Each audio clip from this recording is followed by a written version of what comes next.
Alright, hello everybody, and it's General Blue. I'm going to be playing through the Mother 3 fan translation on hard mode for the Kids for Kakarot charity stream. I'm not going to have face cam on for most of this. I just figured I'd have it on now as an introduction, and then maybe later toward the end, if I end at like an awkward time and we have a few questions we need or something. So, with that said, Bulma just continued. After this, I know that Future Gohan is going to do something tomorrow.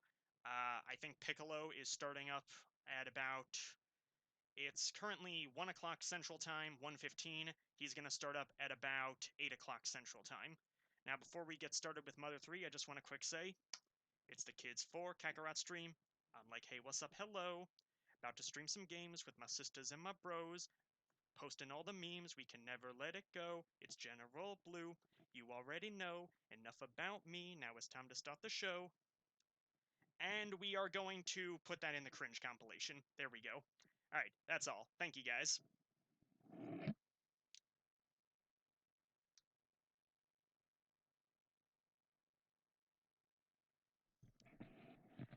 You love the hat? Yeah, I found the hat not too long ago. I haven't even touched the thing in a good while, but I'm happy I still have it. Also doubling as the Dark Magician today, if you couldn't tell, but that works.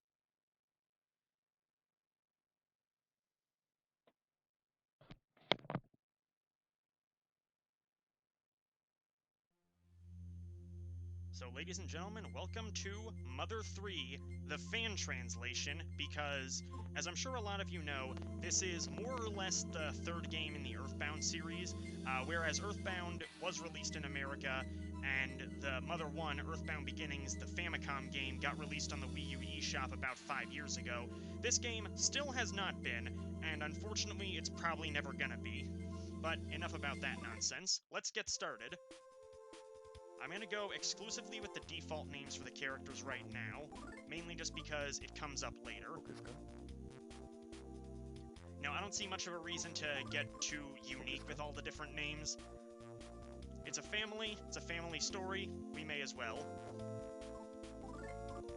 Flint, ever so stoic man, Hinawa. The brave and smart dog. Now, I'm going to change things a little bit.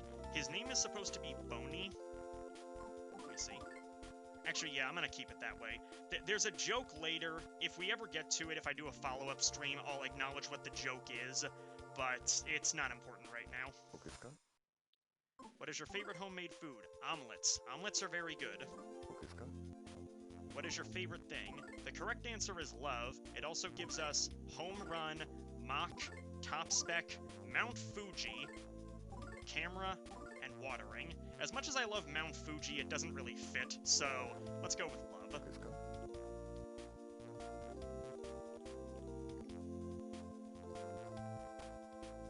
Alright, text speed, we're gonna go fast. Window color, I always do melon. That's just me, though.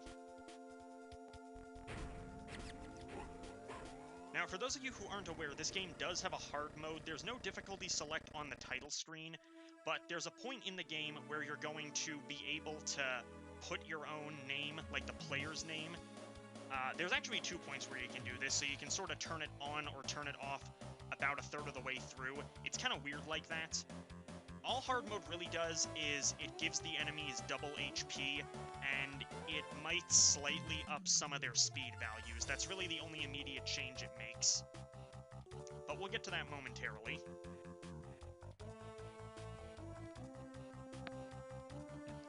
This is a very unique RPG in the sense that the battle system, I'll show you in just a few moments, but right here we get this nice 16-bit, or 32-bit, I guess, introduction on Nowhere Islands in Tazmily Village. I can go over more of the history of this game a little bit later, but we'll cover that when we get there.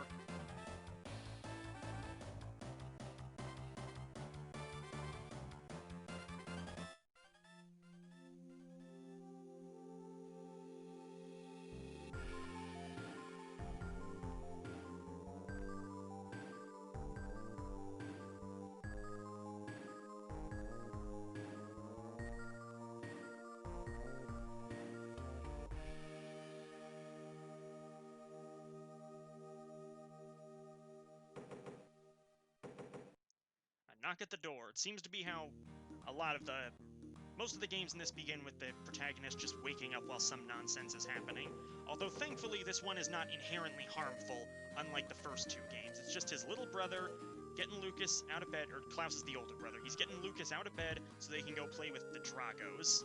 Certainly hope they're careful. I wouldn't want to play with something big called a Drago, but who knows. Let's get going. Are you planning to go in your pajamas? I mean, I could. It's not like anyone else is out here. But alright, fine.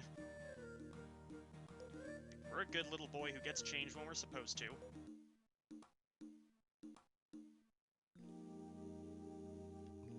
And Lucas, we'll make him high tier in Smash Brothers, but his game coming over? Nope.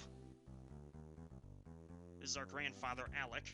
You're up, sleepyhead. Well, today's the day you head back home. I'm gonna miss you guys. We live like a 20-minute walk away. So we get the dash button here. And our brother decides to ram headfirst into a giant reptile. I don't know who thought that's a good idea.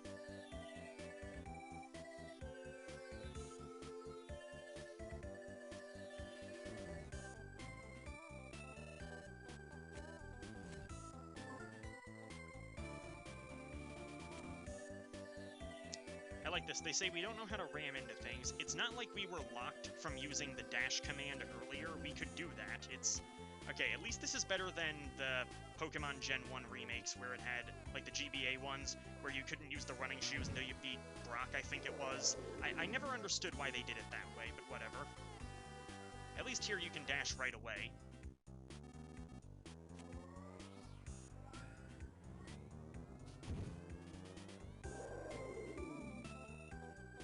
Yeah, I'm positive that would hurt these guys. Pretty easy. You're a weakling now. Wow, that's a great thing to tell your grandson. Boom. Yep, that did nothing. Here we have a rather overzealous mole cricket. Now, this game has a special mechanic where if you press the attack button while an attack is already in action, to the beat of the music, you can do a combo, up to 16 hits in a single turn. So allow me to show you. Hopefully.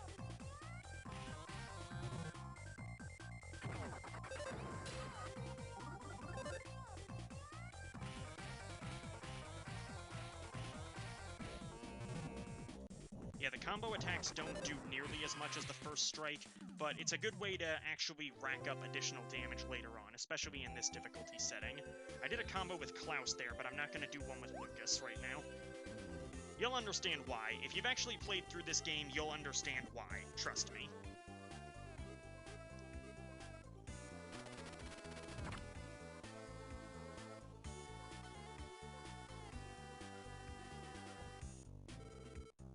You stepped on the mole cricket. See, it just got punched by a couple of kids, and it rammed headfirst into a giant reptile, and it was still A-okay, so that probably just minorly inconvenienced it, if I'm being perfectly honest.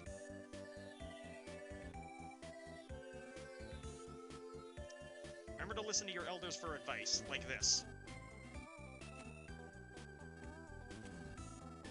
Talk to frogs as often as you can. Now, he says saving is absolutely free. I don't get that, though, because they don't... Just to kind of give it away, you don't really use money in the early parts of this RPG the way you normally would in a standard RPG.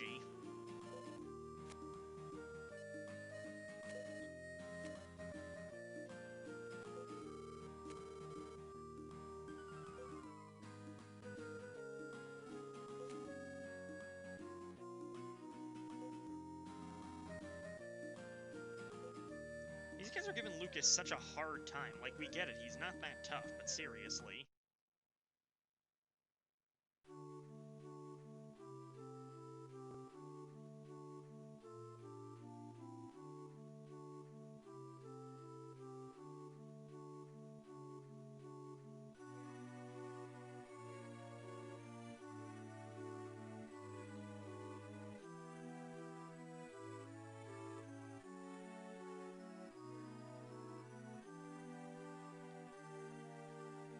So this game is broken up into multiple chapters with various length. I can most definitely get through the first chapter by the time I finish in about 2.5 hours. Anything else, I mean, if we do any follow-ups, I'll try to get that. I'm going to warn you that hard mode does require a lot of grinding in the later chapters, but it really shouldn't be an issue here.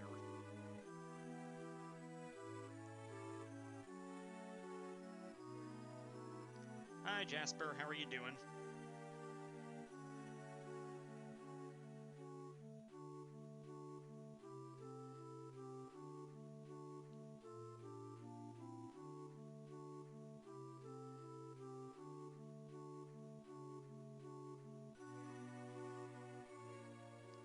Yeah, unfortunately, I gotta speak kind of loudly for the microphone to really pick me up over the game audio. I'm gonna try to do the best I can, but honestly, my dialogue should probably come second to the actual game sounds, if I'm being perfectly honest.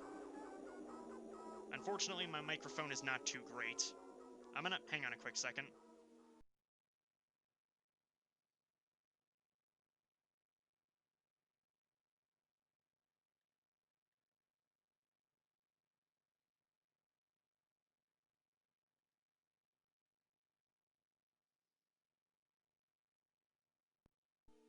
Alright, sorry about that.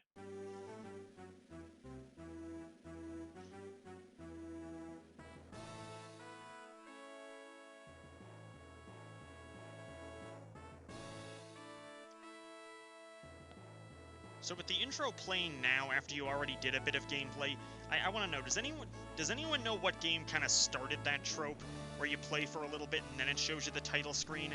I know the joke is in Kingdom Hearts 2, it takes like 3 hours before the title screen comes in, but I'm just trying to think of some of the earliest games that happened in. I don't know. But no, this game starts off with a bang. Right like that.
Yeah, Flint's over here like he doesn't even know what's going on, but he's like, a fire? Well, let's get to it then. Cartoonish. Yeah, a lot of people make allusions to Charlie Brown and the Peanuts with this character design, which I can 100% see why.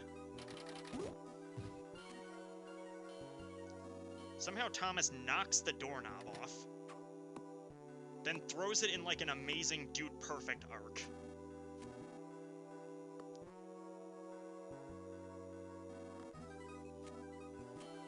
Wow, they call for reckless, nice guys like me. That's basically saying, hey, why don't you come and go risk your life there, buddy? Thomas joins your party.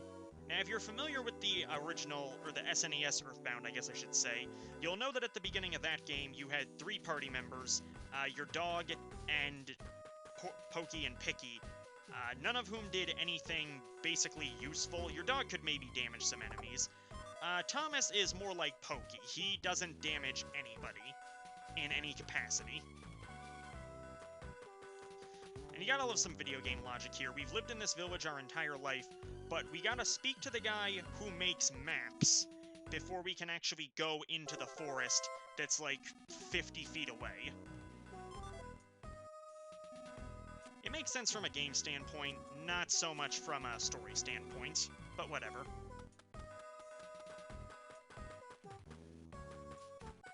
At least when you get the map, you have it forever.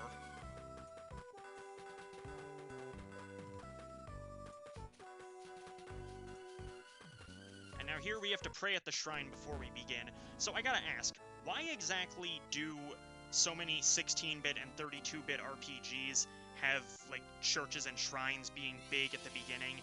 You know, in Breath of Fire 2, you're the preacher's son. In Chrono Trigger, there's the opening fight scene in the one chapel. In most Dragon Quest games, you save at a church. So, I don't know, it's just something that, I guess it's like a cultural thing, but it's a standard trope. This is the only time you're in here. So yeah, you type in hard mode in all caps, and now all the enemies will have double HP. I think you can type something else to make it go to hard mode, but I don't remember what that is, and it's easier to do it this way anyway. It has to be all caps, just so you know. If you actually want to play this yourself. It's not too difficult to track down how, especially if you have emulated before. I really don't emulate games, but this is a one-off exception because, let's be fair, it's not coming to the US anytime soon. Have I forgotten? No. And they just Men in Black wipe your mind like that. Now, the music that's about to start up here, I want to acknowledge, this sounds very similar to Tom Nook's place in the GameCube Animal Crossing. Just give a listen.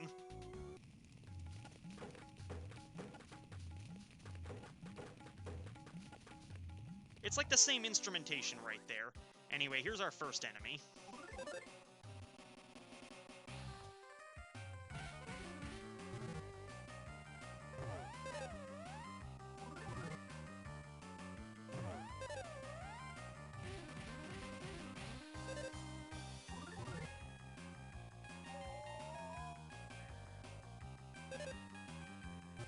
Yeah, don't you love when the first enemy in the game has basically the same speed as you? Makes it nice and easy.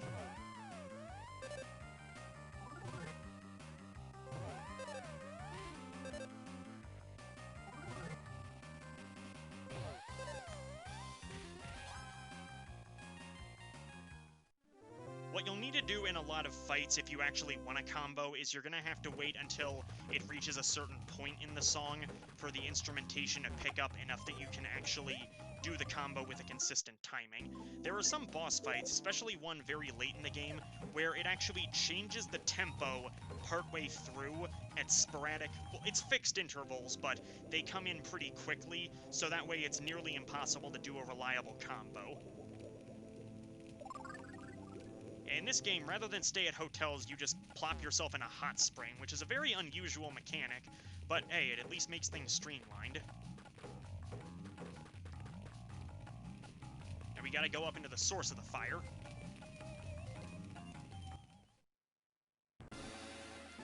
Some freak in a mask, looking like he belongs in a PG Saw movie.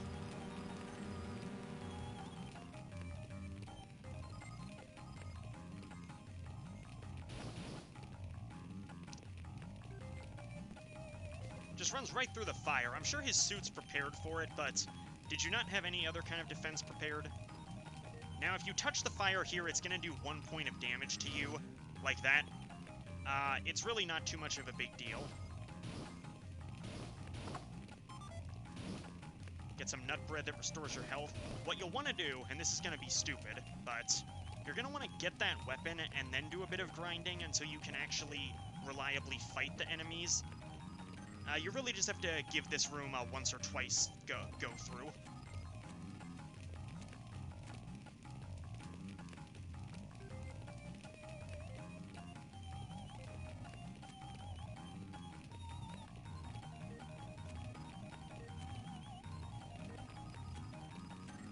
Yeah, I'll go help Fuel, but thankfully he is not in actual danger until I get there, so I can grind myself off some weird creeps growing out of the ground.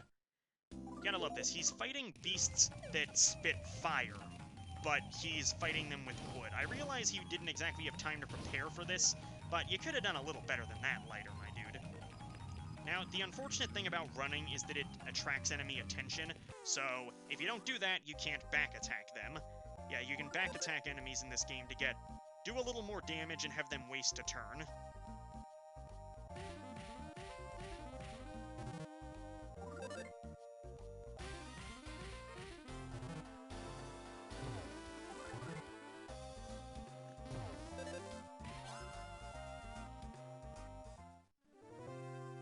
And as you can tell, the song for this one is different than the one from when we fought the bat, so there's a lot of songs where you gotta practice the timing.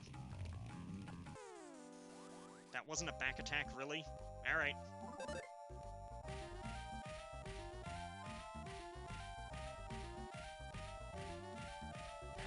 There we go.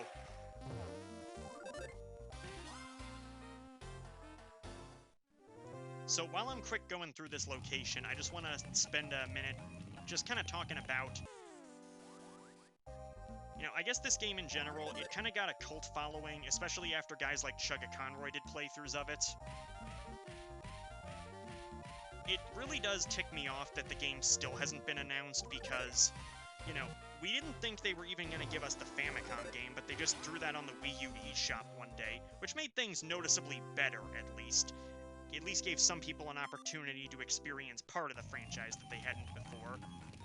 Speaking of Chuggaaconroy, I know that when he did his replay of Earthbound about a little more than 2 years ago, so, one sec.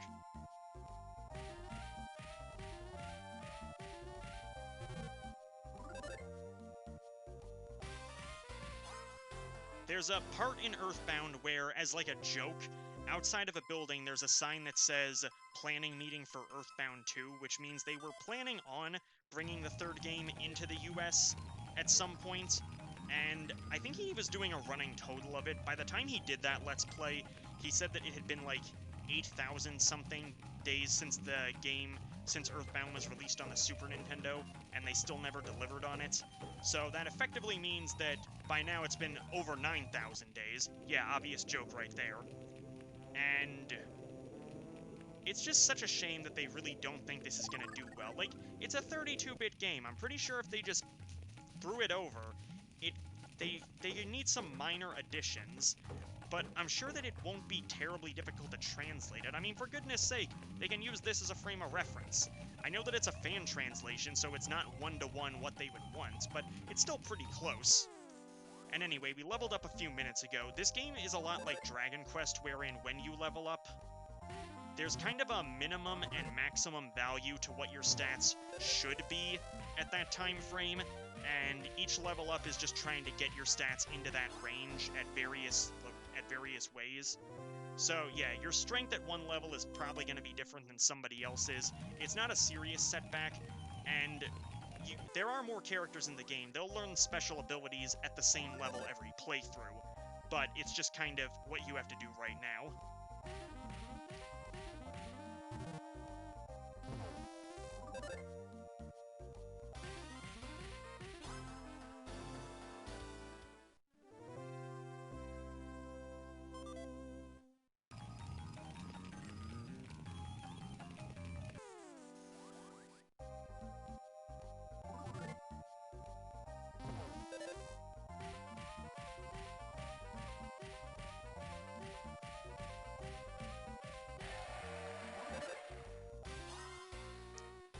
The irritating thing about combos, though, is you're not really going to consistently do the same amount of damage, because some of the hits in the combo, they could be worth 1 point of damage, they could be worth 5 points of damage. You're not really going to know for an objective fact.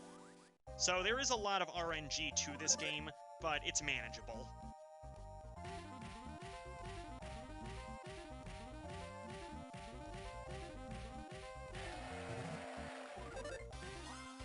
Now, in case someone's wondering, there is actually a point to back-attacking the enemies aside from just doing a little more damage on the first turn, and that is every enemy in this game, aside from bosses and mini-bosses, has a front and a back sprite, and when you get all of their front and back sprites logged, that it gives you like an extra bonus thing at the ending. I know it tells you how to unlock hard mode, I forget if it does anything else, but I'm not going to bother doing that today because that is going to take a really long amount of time. Some of the enemies, it's very difficult to do that to, like even the Mr. Baddie we fought earlier. Anyway, now I'm going to get into the special abilities.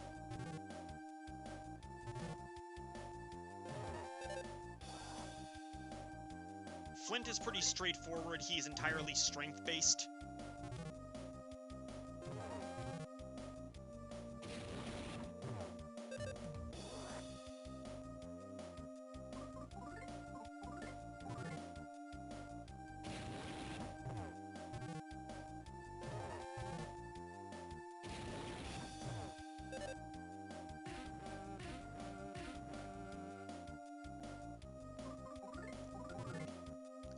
Swing does damage to all enemies. Well, it at least attacks all of them. It's not a guarantee it'll hit, but because it goes in intervals, you can't combo with it. You can't combo with special moves in general. Now I'm just gonna attack them one by one, because their health is low enough. Thankfully, fighting those enemies gave me more than enough healing items.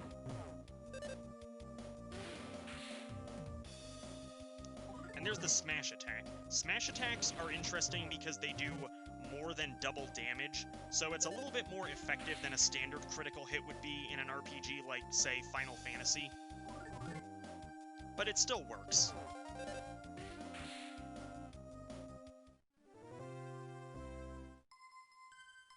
And with that, we gained another level.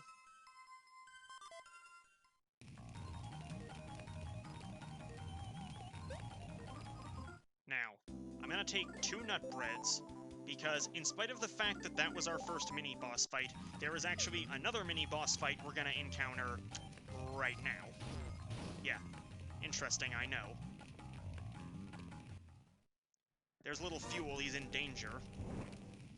And something weird peeking out of his window. Break the door down. You can't attack this thing normally, it just kind of charges at you when you try to go up the stairs, so you're not getting a back attack here. Anyway, a flying mouse, that's not the kind of thing you'd usually see, is it?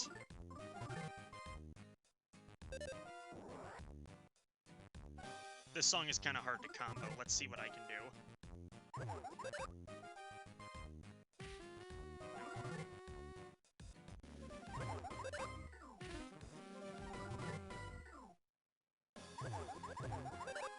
But this guy can also do combos, which is like a subtle way of the game telling you, hey, multiple attacks in one go are a thing.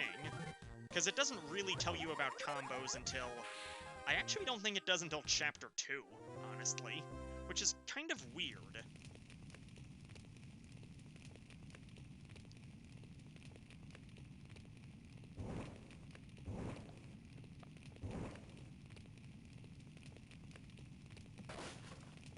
Just break through support beams like it's nothing.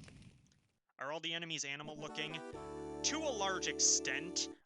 Not necessarily all of them, but there's definitely a nature theme in this game.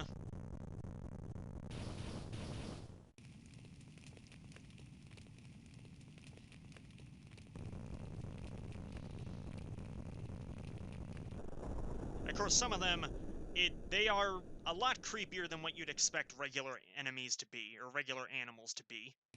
I can at least say this, it's a very unique design for RPGs. There aren't really very many palette swaps, and it's, you know, you're fighting more complex stuff than slimes like you would in Final Fantasy or Dragon Quest. And they're not quite as hellish looking as you would see in a Shin Megami Tensei game. So we got out of that with some minor burns, but thankfully we're okay.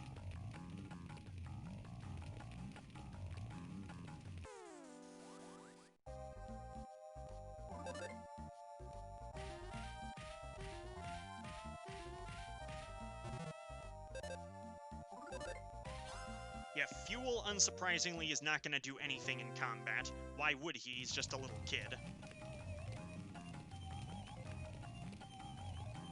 Then again, little kids are the protagonists of this franchise, so maybe Fuel just didn't get the memo.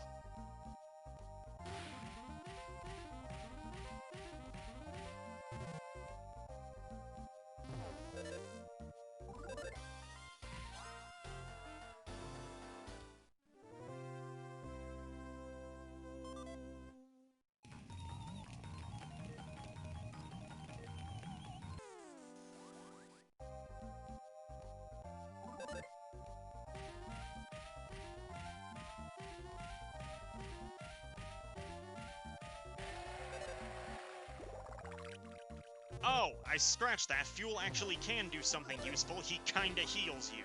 Wow, that's surprisingly unique for a guy that's only gonna be with you for, like, 2 minutes of gameplay. Anyway, let me... That's a problem with your post-fight invulnerability, is you can phase right through the enemies. That's both a blessing and a curse in some ways.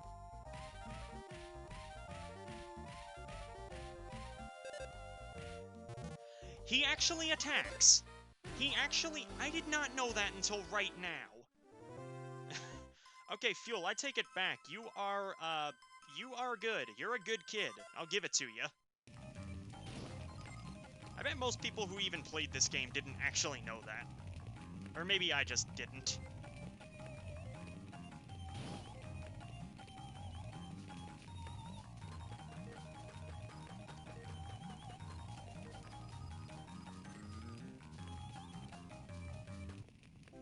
Now, this is interesting. This must have been intentional. We go to heal in the hot spring,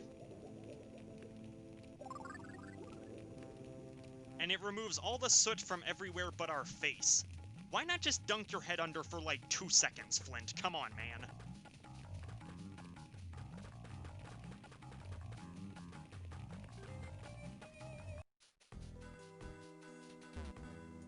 You're pitch black and covered in soot, but you're alright.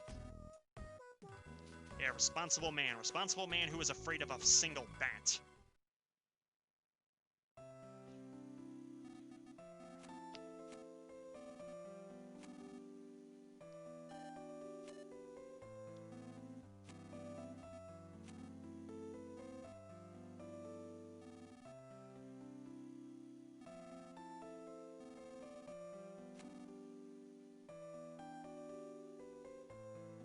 I have mixed feelings about the intro to this, not because it's bad, but because you see the depth with Lighter, Fuel, and Thomas being temporary party members. Yeah, like right there, that's the first time you've ever heard the boss thank anyone. Like, it's alluding to there being a lot of depth to the individual villagers in this game, but unfortunately, that just isn't really followed through in the best way. Like, don't get me wrong, their story progresses as the actual game progresses, but I feel like it could definitely be a lot more than that. Head back to the village. Yeah, buddy.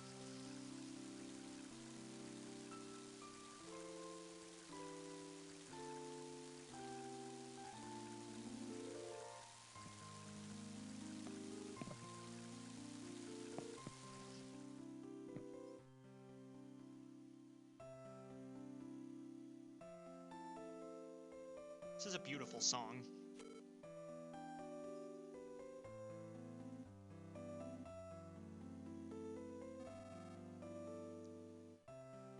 Light injuries? We were covered in soot. That's not a light injury, my guy.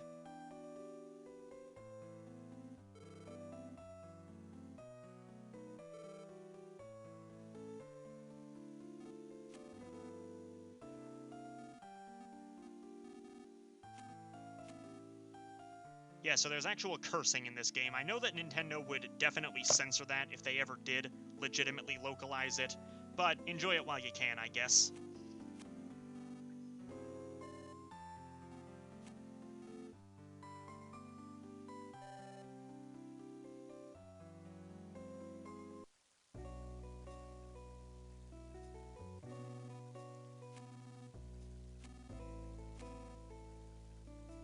My G, my house is like 50 feet away from here.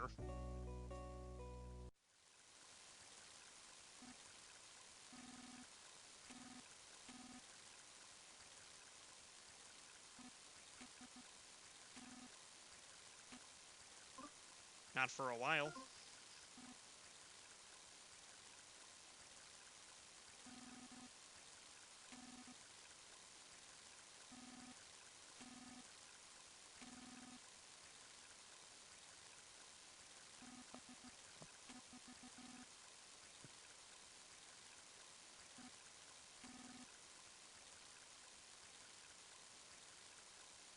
Ominous. But no, we shouldn't be too worried. The Dragos are pretty harmless, right? I mean, they were playing with the little kids earlier like it was nothing. And they didn't even react aggressively when a random mole cricket just charged into him unprovoked. I'm sure they'll be fine. It was probably just worrying about what was happening earlier. Like, maybe they saw something unexpected off in the distance.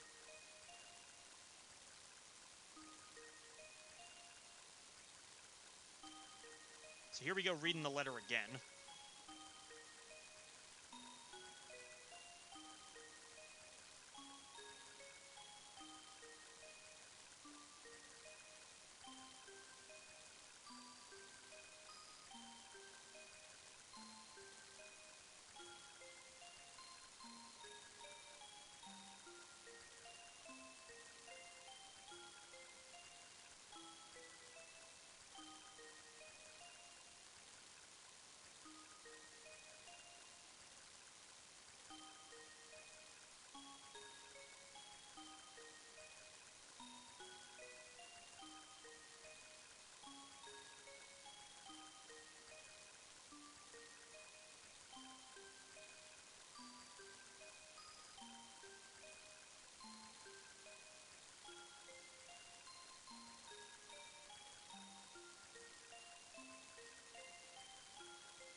Yeah, see, I take that back. I was too harsh on Fuel. He's actually a really good kid. Damn, why don't we get more scenes with him? That's kind of whack. Ah, whatever. Hey there, Boney. How you doing? Sure.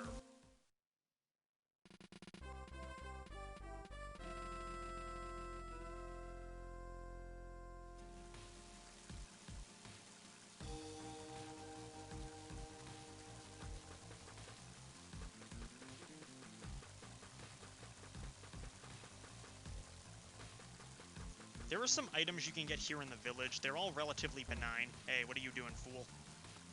What are you... Quit doing that.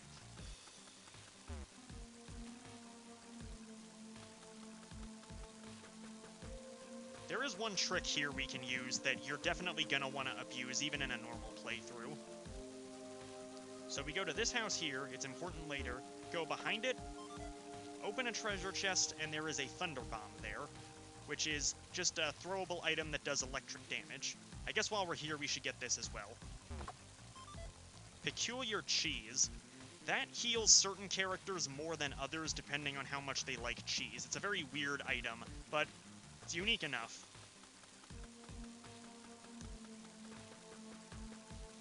Now, we're gonna leave town, or are we? See, when you go to that intersection, because you're now 2 screens away from the house, you can actually keep going back behind it and get basically infinite thunder bombs if you want to.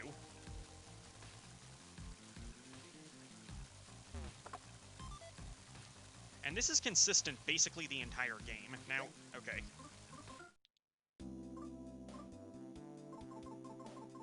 We're gonna give the thunder bombs to Boney, because he has the highest base speed stat in the game, and his physical attacks are kind of weak, because, you know, he's a dog and doesn't have a weapon.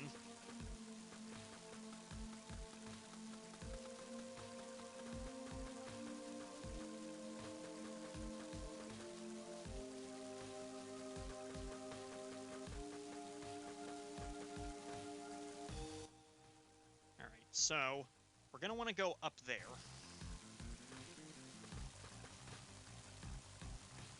Oh, hello.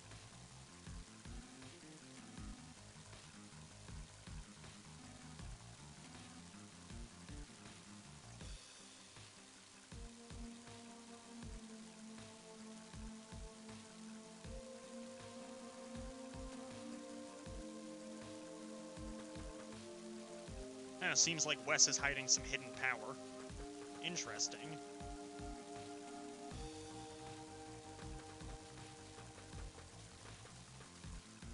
Another bat, of course.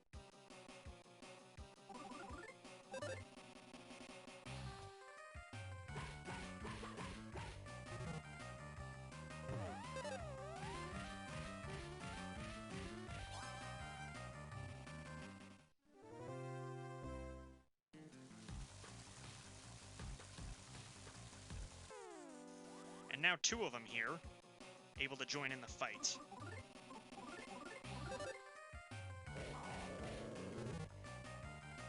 Yeah, for some reason, Boney has multiple sounds to his actual attack. I don't fully understand why. Alright, the swing's not doing much.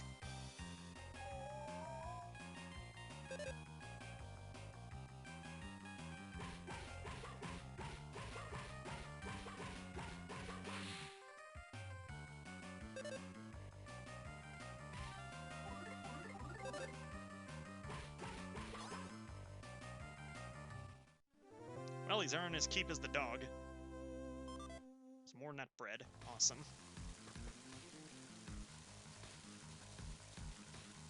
And now, what is this? We're already seeing stronger enemies? Interesting. A baked yam monster.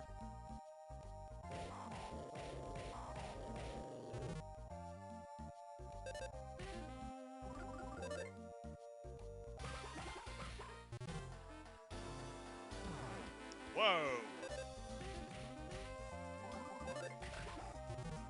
Are you serious? Okay, I was underestimating this guy, that's for sure. Alright, so this is a good time to go over a couple of different things. Starting from the top, when a party member is down, you cannot dash, which is a severe handicap if I'm being perfectly honest.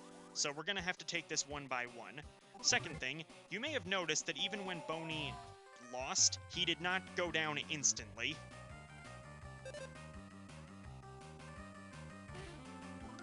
Basically, there's a mechanic in this game called Guts.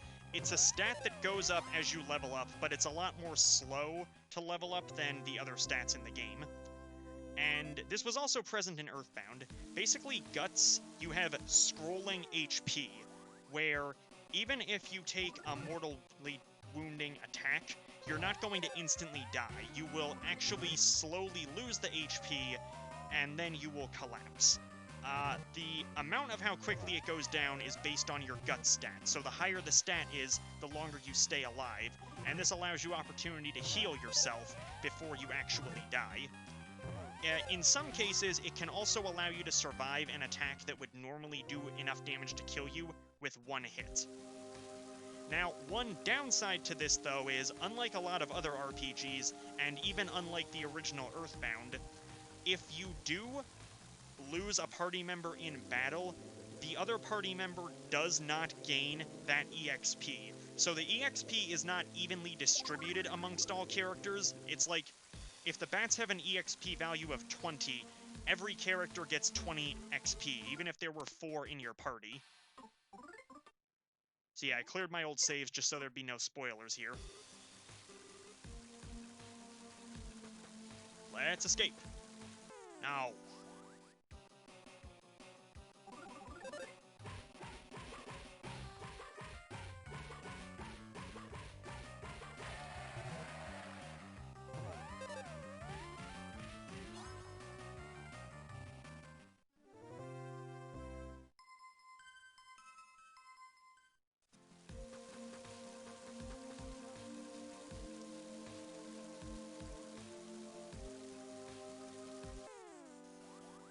Yeah, the enemy sprites have certain animations that makes it easier to back attack them.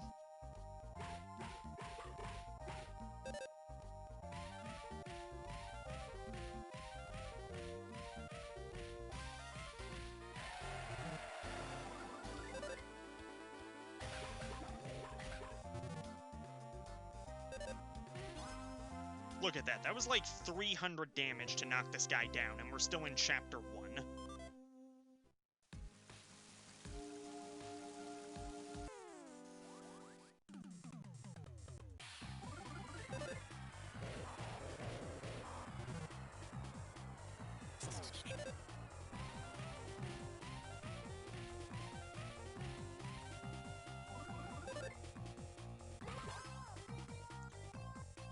Obviously, the Venomous Fang attack has the potential to inflict poison on you.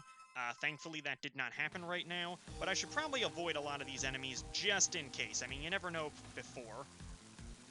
This area here got hit by the fire? Alright, I guess we'll see what happens.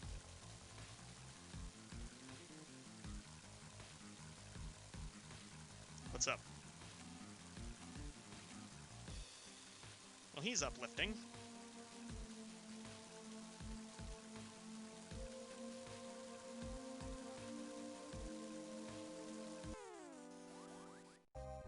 Ah, see, that didn't count because it finished its jump.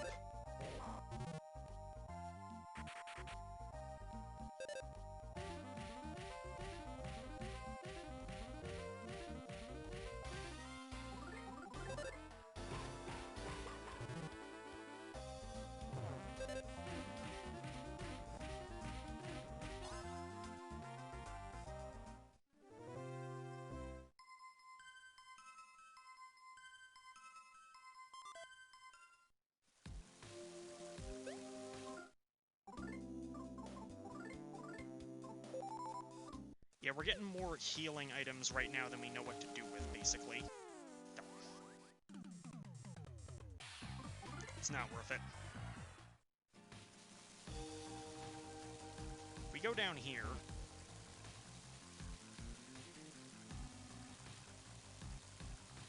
One-track mind there, buddy. At least we found an antidote if we encounter another snake and can't run.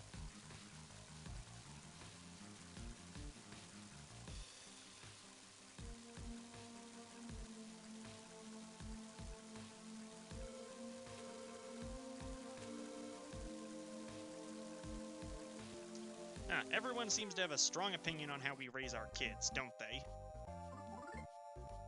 I mean, really, you're... The man who just saved one kid from a burning building is now searching for his own wife and kids, and you're gonna talk crap about them to his face? Like, really?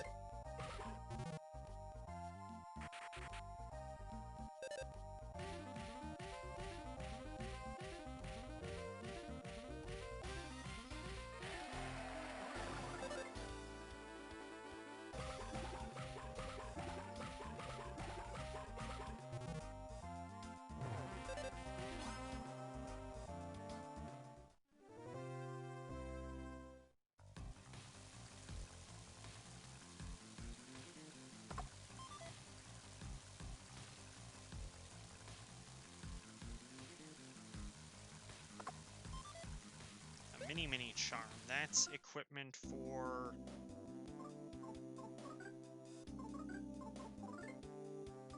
Guess it's for Flint. Alright, hang on. This is a running problem with the Mother games, is inventory space. Now, this one has noticeably more inventory space than any other game in the series, but not by much.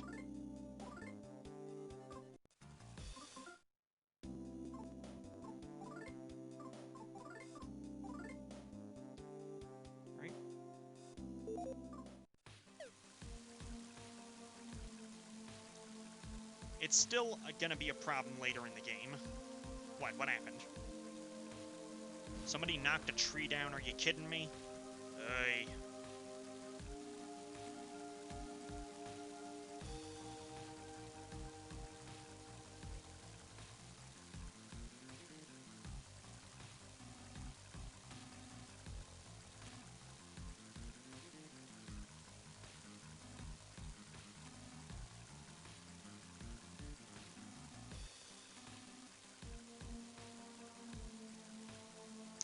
Yeah, that's a problem.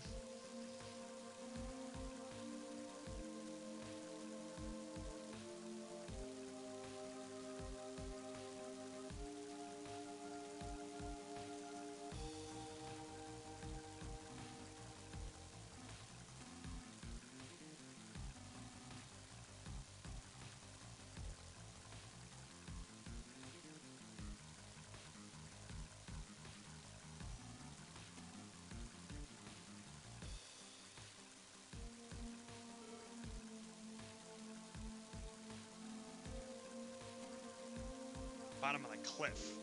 Interesting. But yeah, you're noticing we're not getting any money right now. We've been through a lot of fights, and money has not come up in any capacity.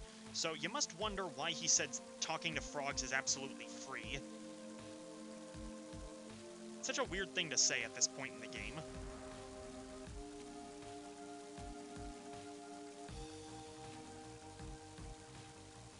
Yeah, they seem like peaceful creatures. Maybe it was trying to flee. I mean, we saw that freak in the mask coming here, so who knows? This looks a little discolored. Wonder what that's about.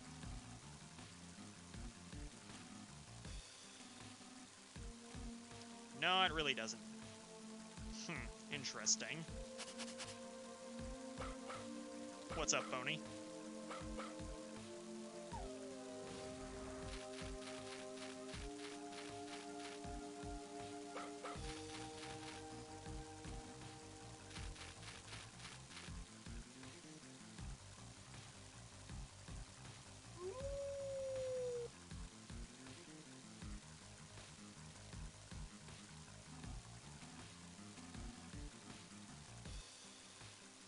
Red cloth? Interesting.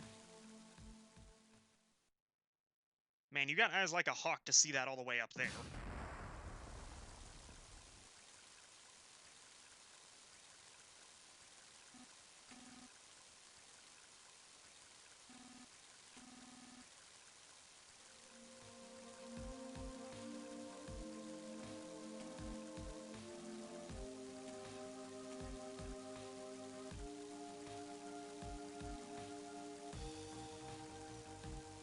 Alright, so we're gonna get some more reinforcements.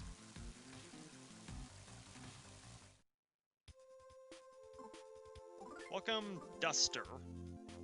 Duster's a very interesting character. I like him quite a bit. You just brought his sock in the off chance you were gonna need it.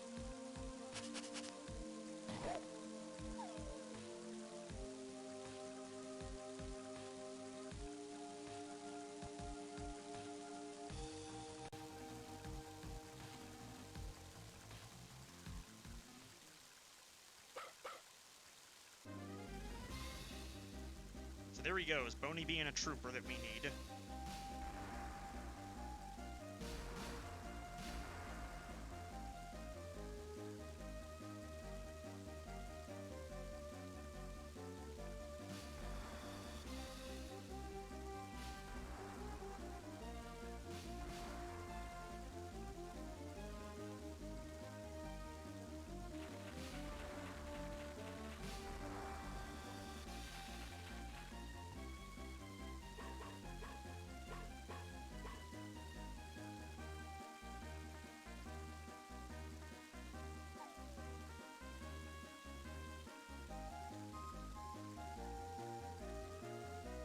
Yeah, just drag a sleeping man through the woods in the rain. That's not gonna cause a problem or anything.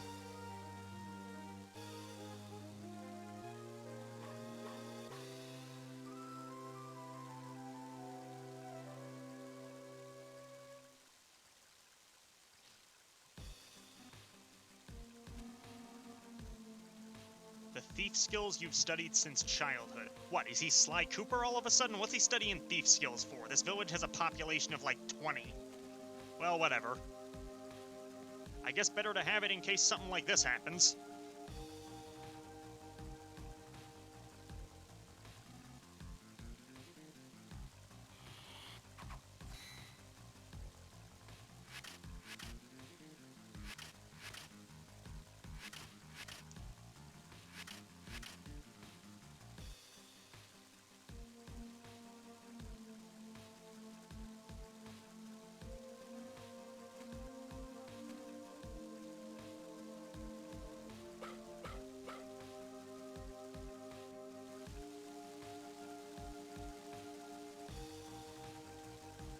Alright, hang on a sec, everybody.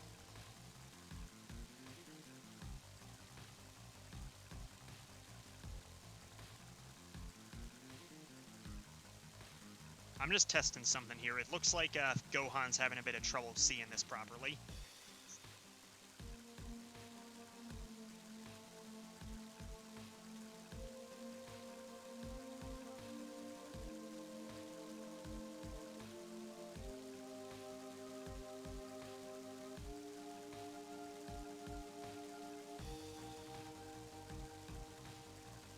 Okay, looks like we're good.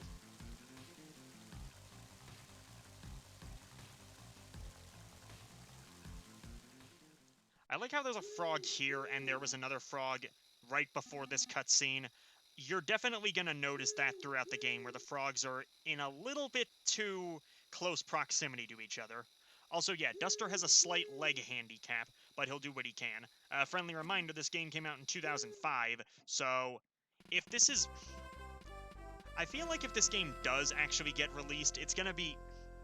I shouldn't give it away, but I'm going to try to be somewhat subtle about this. Basically, one of the games I wanted to do for this, if my computer was a little bit better, is I would have done Persona 4, because that just got re-released on Steam not too long ago. It was one of my favorite games toward the end of middle school, early into high school, and, you know, I think it's a great game.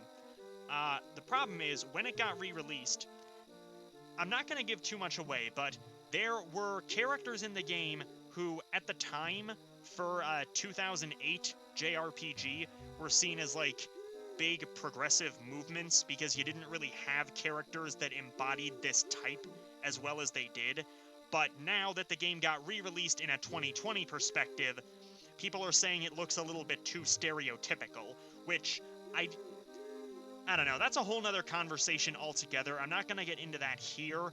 I don't fully agree with it, because you're comparing a 2008 game to a 2020 mindset. But whatever. Anyway, we got the scrap of cloth. I guess I'll save anyway, because this guy's dancing here, just trying to get my attention. So we now have 3 party members. And what I'm going to do now, what does Duster have? Not a lot. Okay, let's give him a little bit of the bread, just so he can actually heal us if we need to, because his stats are not quite as high as the rest of our... What is his stats? Our offense is 40, his is 30. Yeah, he's noticeably lower than us. He's got good speed, though, which is not bad.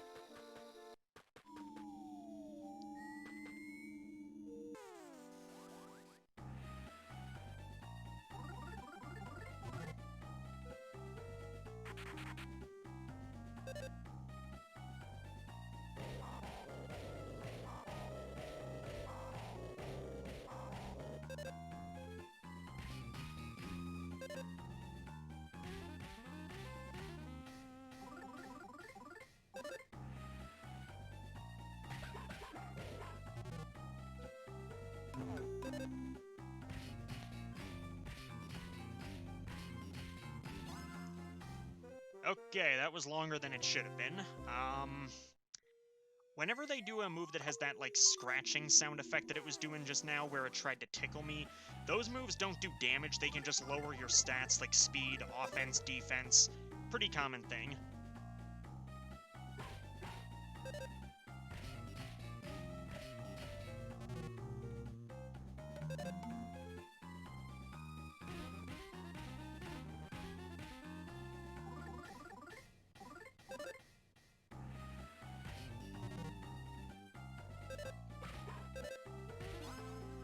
So yeah, that mole can feel homesick. I don't know how or why, because I thought this cave would be its home, but whatever. Either way, you know, early in the game you're going to get enemies that might do absolutely nothing for their attacks, and that's probably a good thing. I guess while we're here, I'll try the Power Smash. It's an inaccurate move that can do, like, triple the damage of his regular physical attack. Let's give it a try.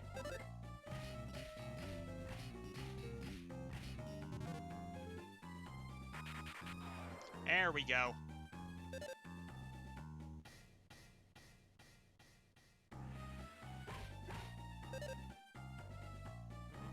Yep, I figured.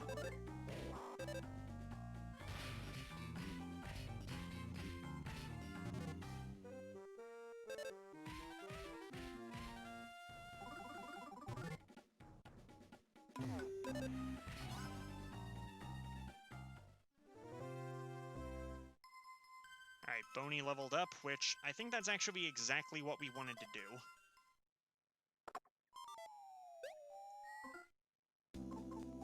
I'm gonna heal Flint because he did take a few hits during those fights. We'll give another to Duster, just in case. Alright, so that was a dead end. What about here? What in the world?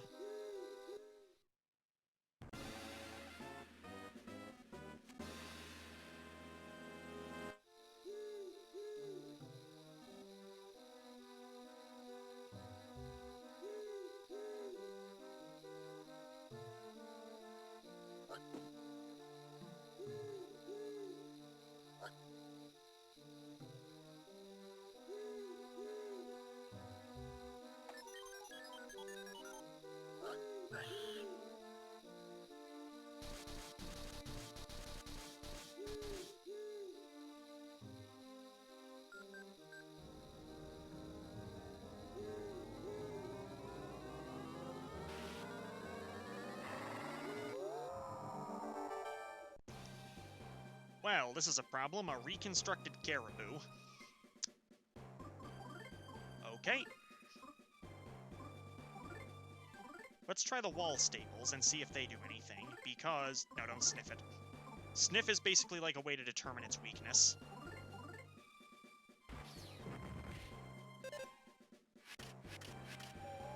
Yeah! Pin down. Okay, pinning them down is basically the equivalent of paralysis in a Pokemon game, where it's got like a 50-50 shot of stopping them from moving.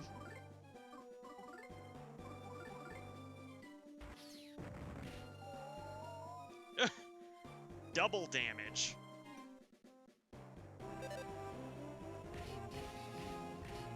I guess it can stack.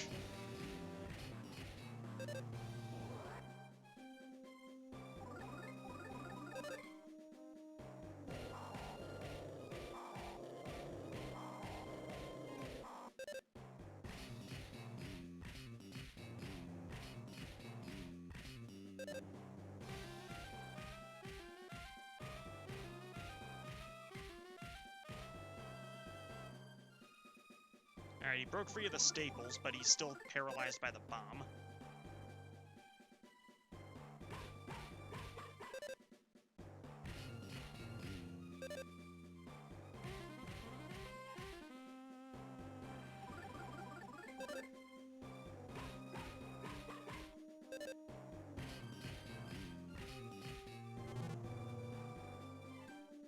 Is that the best you got?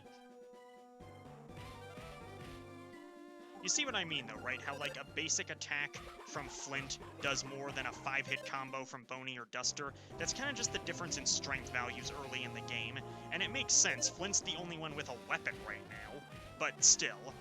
It's the kind of thing where you really want Boney to be your item user.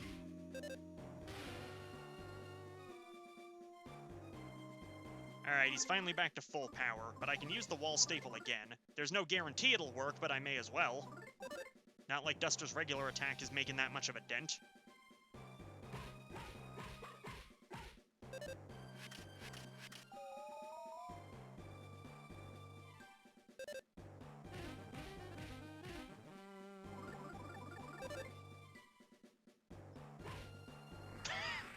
He got one hit in the span of like 15 turns or something. That was... first boss fight. There we go. First real boss, anyway.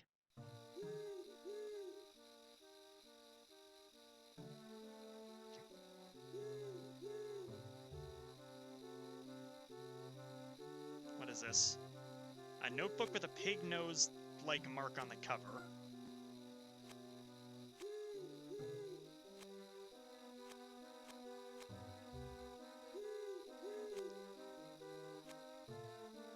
The Fascinating Chimera Project. Ominous. They've got a flying ship. That's probably what Hinawa saw earlier back up at the farm. We ain't catching him now. Doesn't seem to be anything up here. Dang.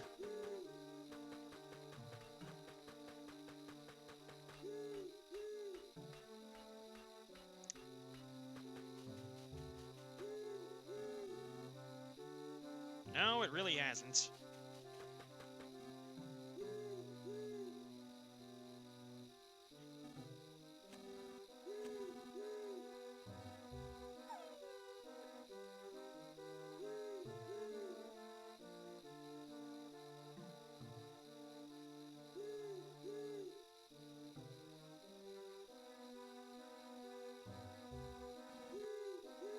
Tessie's tending to the kids right now. At least we finally found the kids. That's the important thing. Or at least one of the important things. But yeah, no, normally I would have done Persona 4. The unfortunate thing is that I couldn't really... For some reason, I don't know why, it keeps crashing even on low graphical settings, mainly in the dungeons of the game, and the problem is, it just doesn't go. So I can't really do it reliably here. Now, this laptop is pretty old, so admittedly I'm gonna have to upgrade soon anyway, but whatever, it happens.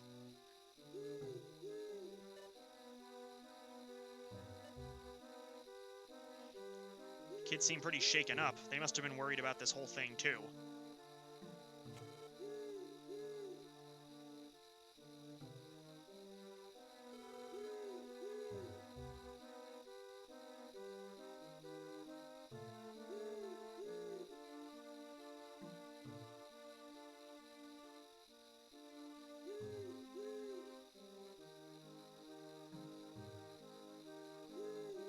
Well, we're warmed up, we're healed. Didn't seem like we found anything useful, though. What's up, Duster?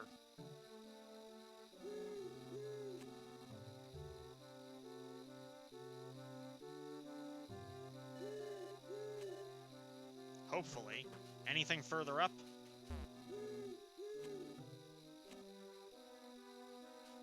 He's trying to have a sense of humor.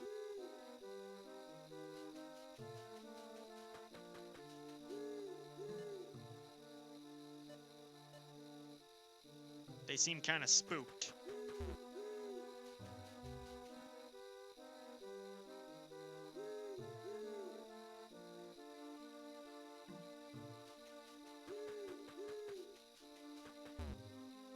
Laptops have a hard time streaming. No, I wasn't even streaming when I was trying Persona 4 normally. It's just that, for some reason, when it's in the dungeons, I don't know if it's the RNG of the enemies that end up bloating or something, but it would just give out constantly, and I didn't even notice this for the first 2 dungeons of the game. It was mainly the third one that it kept happening in. I don't know. It's the kind of thing I'll have to deal with eventually. So he found a Dragofang. That's a great weapon. What are my specs? Offhand, I honestly don't remember. I would have to look it up later. This is a Lenovo G50. I got it in 2015. It's probably a 2014 model, though, but it's just... I've had it for a while, and I'll get to this later, but there was a time when this thing straight up would not work. Like, even trying to run a simple, basic game like Undertale, it could not do in any capacity. And then, at some point during late 2018 or early 2019, it just started working again at good capacity, despite going months at a time without that. So the Dragofang was...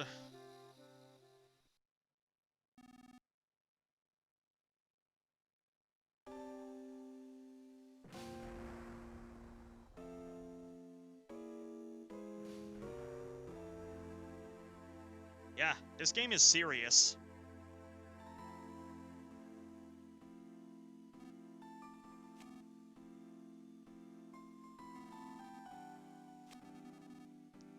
Yeah, Hinawa is a good mother.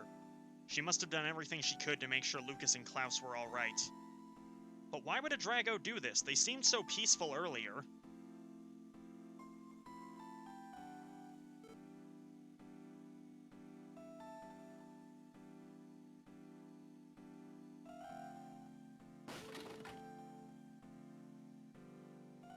Lucas over Ness. Yeah, I agree with that. Lucas has actual personality, whereas Ness was silent for pretty much the entire game.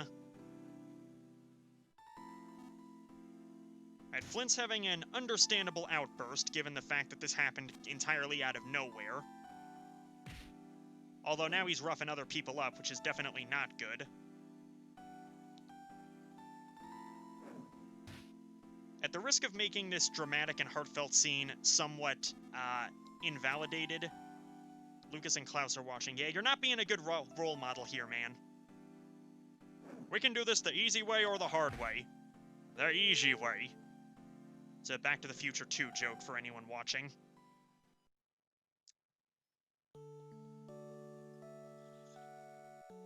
So yeah, this game is starting off pretty heavy.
and he's in the prison. Probably appropriate considering he roughed up like 3 guys. Then why do you have one? Ah, whatever. Yeah, kick the guy while he's down.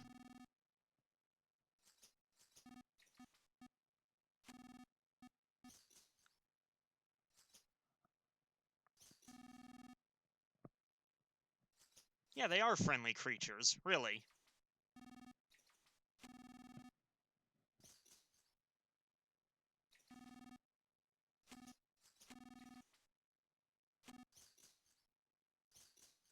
Yeah, really don't forget. I don't know if the game actually stops you if you don't do it.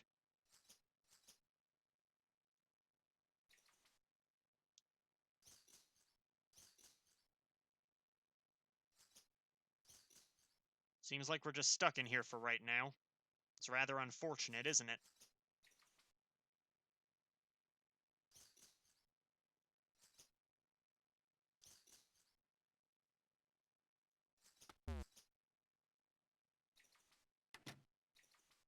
Klaus.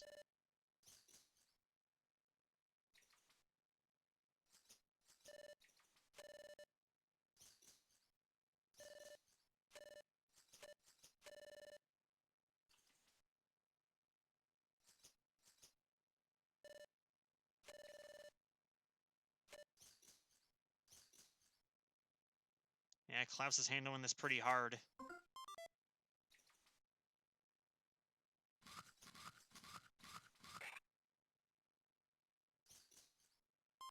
There was a hand file. He just had that in the off chance he would need it. I mean, sure, I really don't think we would have stayed in here that long anyway, though. It seemed like Bronson knew we would get out pretty quickly. It isn't a Snow White apple? No, thankfully we don't go that direction.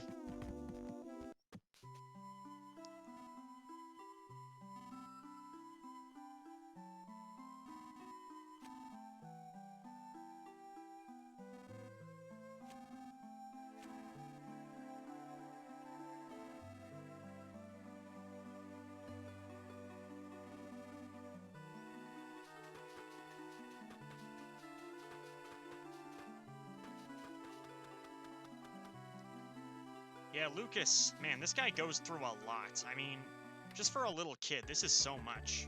What do we got here?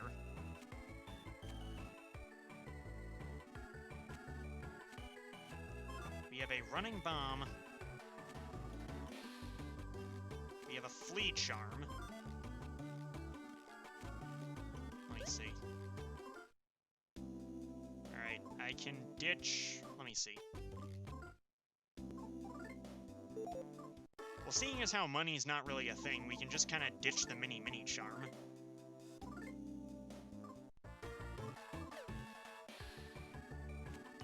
And fresh milk. Yeah, I'll take it. Since there's not really any money here, we can just kind of take what we need. Now, where is Bronson's house? Actually, wait a second.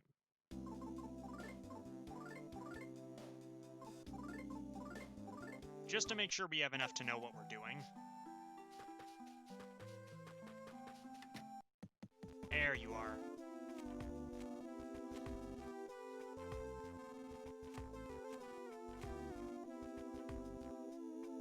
Oh, are we supposed to go to the grave first? Alright, whatever.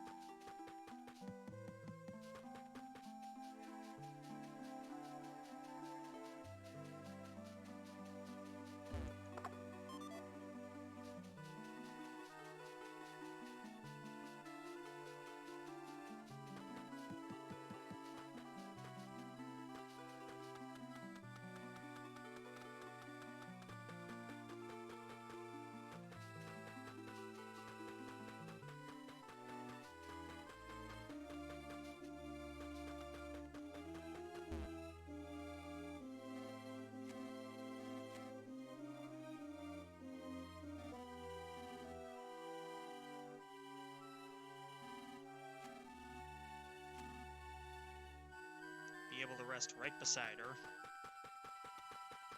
There's some sorrow beauty in being able to hear that line.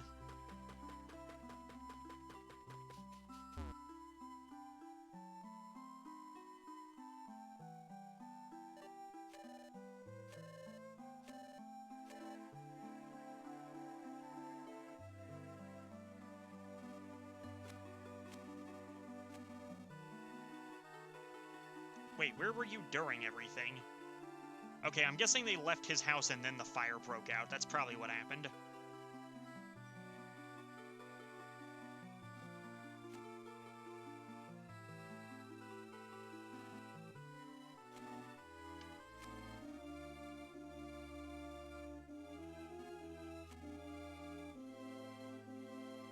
Do you? Sounds like he's lying.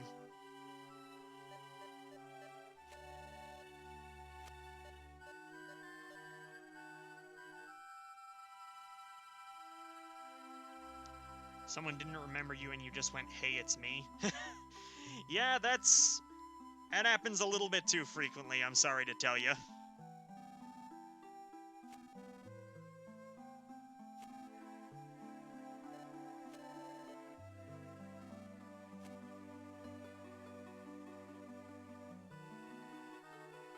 See, everybody talks about what Lucas goes through, which, don't get me wrong, it's terrible, but Klaus, I'd argue he's in a worse position, you know? He always considered himself, like, the stronger of the, you know, stronger than his little brother. I guess he figured that since he failed to protect his mom and failed to protect Lucas from the emotional harm, he kind of took it upon himself to do what he needed to do. I don't know why he did that, but... yeah, come to Alex's house after everything's done. Why don't you just wait, like, 5 minutes and then go with me, dude?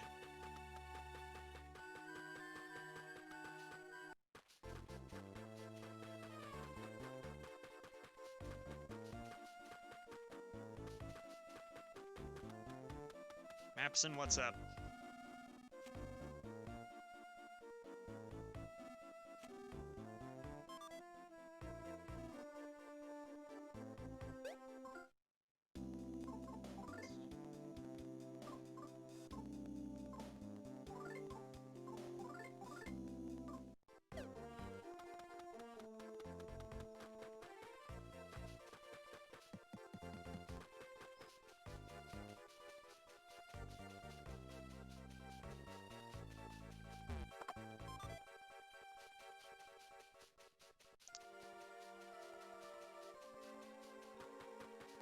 Once again, infinite thunder bombs for days. Which, we're gonna need them. I don't suppose he got anything new in the last 10 minutes, did he? Whoa, what is this? Anti-paralysis? Sure, I don't see why not.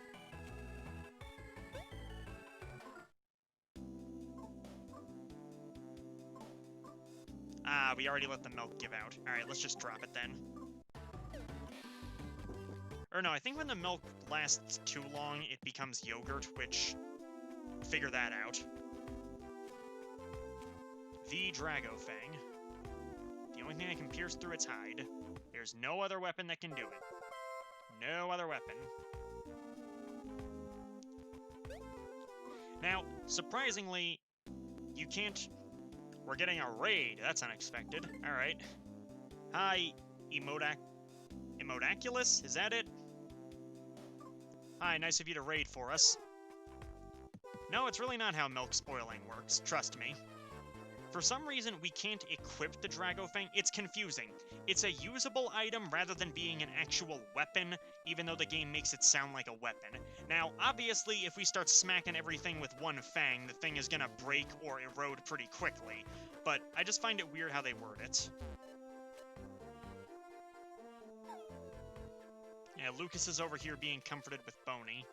But now that we got everything, we can head way up into the mountains.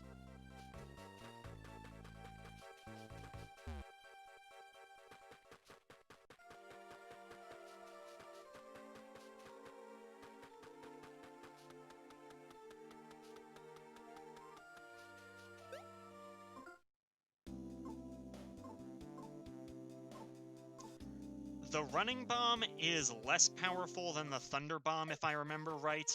I know that there's a stronger version called the sprinting bomb, and I don't know if we'll get that in this chapter. We might. We're halfway through my run. I'm gonna stop by 5 to make sure that everyone has a chance to do their segment. That's more than enough time to finish what we're doing, though. Now here we go with regular enemies again. A simple praying mantis.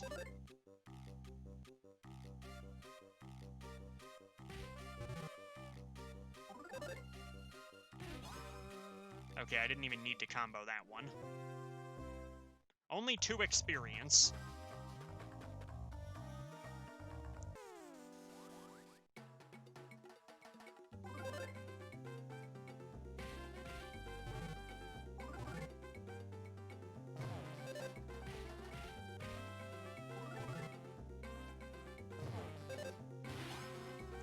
Okay, so I should definitely bring this up now, because we're starting to see a lot of enemies with different music in close proximity of each other. So as you notice, a thing that's common in this game and in Earthbound is that if you approach one enemy in battle... Yeah, we don't really need any more antidotes, honestly. If you approach one enemy in battle, and then another enemy is in close proximity in the same map screen as you, then the other enemy will join in the fight. Now, the enemy that you first made contact with is considered the front enemy of that fight, and that is the music that will begin playing. So, if you're practiced with one song in the game for combos and not for another, then you really want to plan it in such a way that you end up getting the enemy you want as the first one in the attach.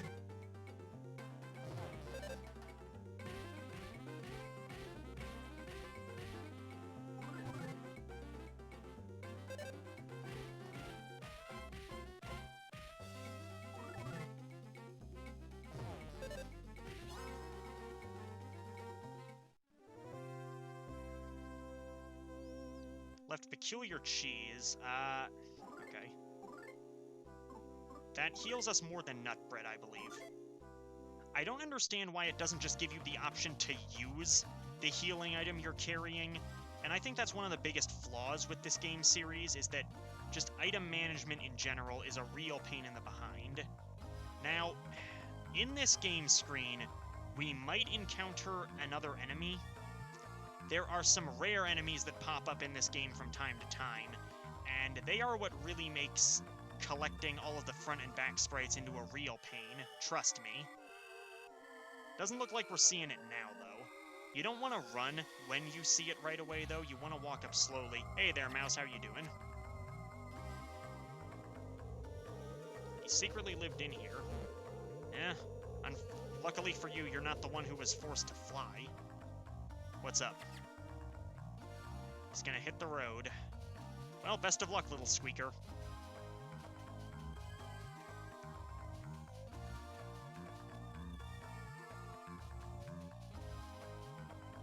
Whoa. It's this stupid thing again.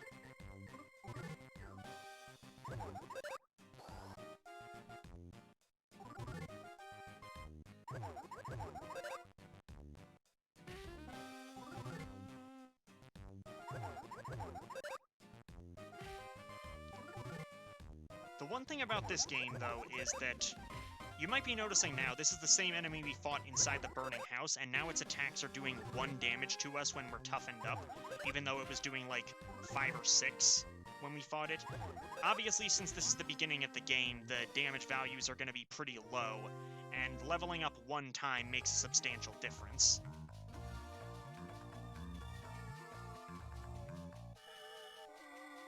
Whoa, whoa, whoa.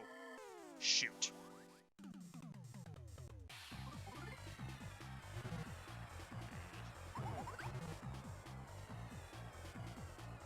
When it coils around, that gives it a chance to paralyze you.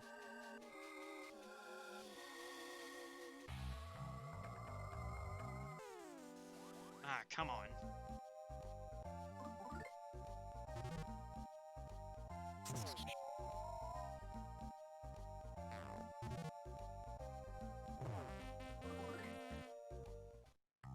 We're poisoned. It's gonna keep damaging us. You get that Pokemon-style flickering effect. We can heal at the hot spring just to get rid of it. That's not going to be a problem right now.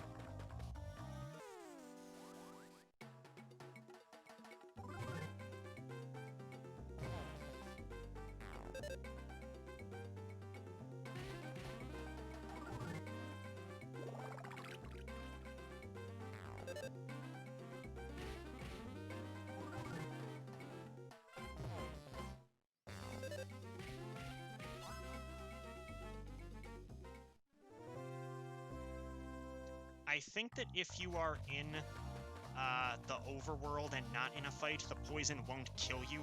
It will leave you alive with... Slow on strength, be careful. The poison will fade from your body and you'll have like 1 to 2 HP remaining or something like that. I forget exactly how it works, but I'm pretty sure the poison doesn't outright kill you when you're not in... Let's see. Alright, we're no longer poisoned. Good, I did remember that correctly then.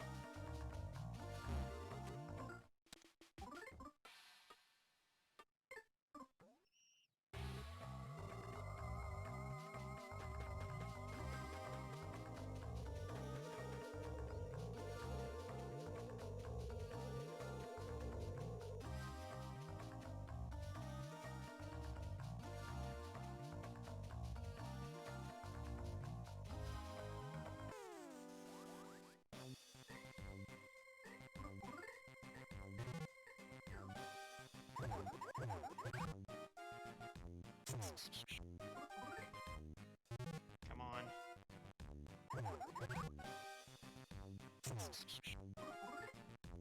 Here we go. A regular biting attack isn't going to cause you any problems. It's when they bite with the poisonous fang that does the risk of that. No running allowed. Yeah, I don't really see much of a point in fighting these guys specifically because they drop a pretty pitiful amount of XP, and the risk of getting poisoned is just not worth it.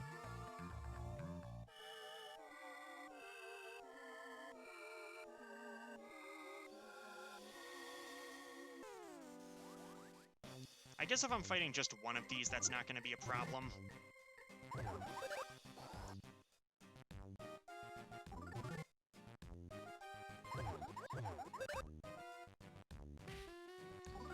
Well, I was talking with you in the group chat about Final Fantasy X the other day.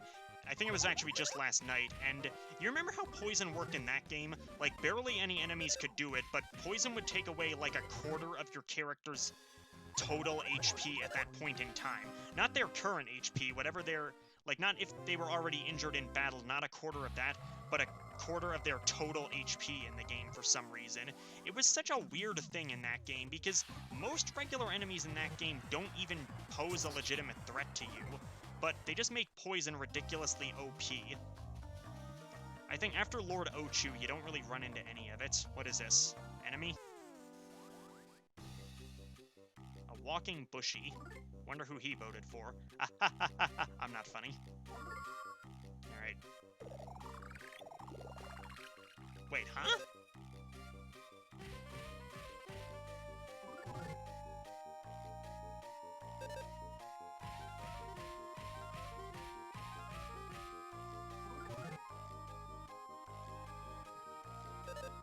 I have no memory of this enemy.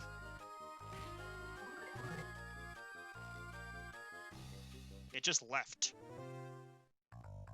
Alright, whatever. Can I approach it from behind?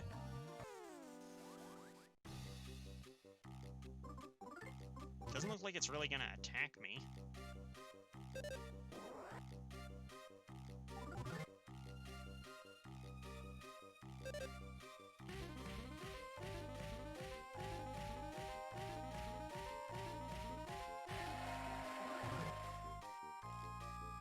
Alright, I guess it does that when its HP drops below a certain value.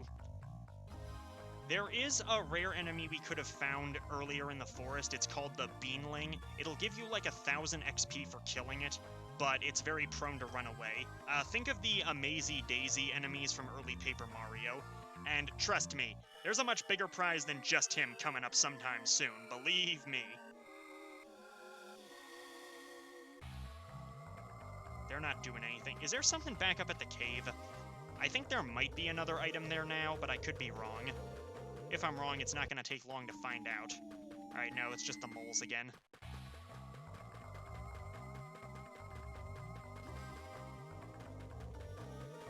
Whoa! Okay, never mind. A crag lizard.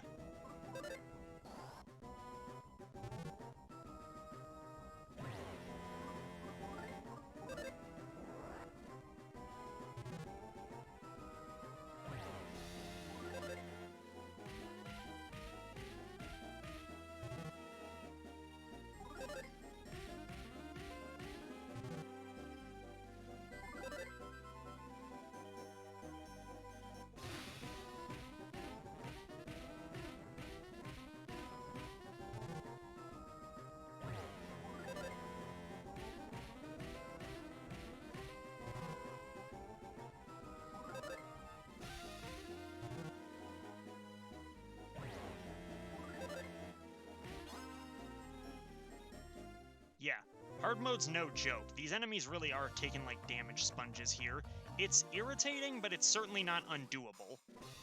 But you can see that you can't really tell what the front and back of this enemy is, so how are you supposed to reliably back attack it? You know, that's why I don't really want to waste... Believe me when I tell you this, if I tried to get every enemy's front and back sprites, we'd be spending about twice as much time here.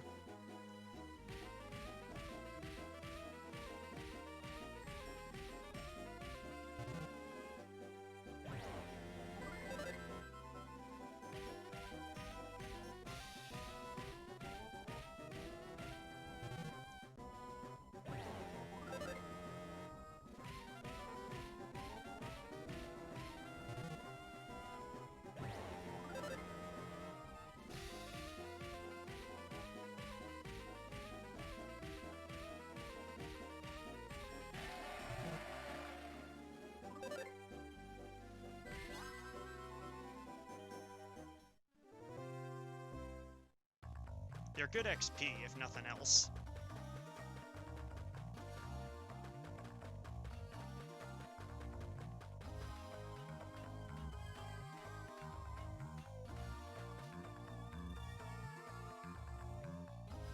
Hey, Bushy, you want to heal me again, buddy?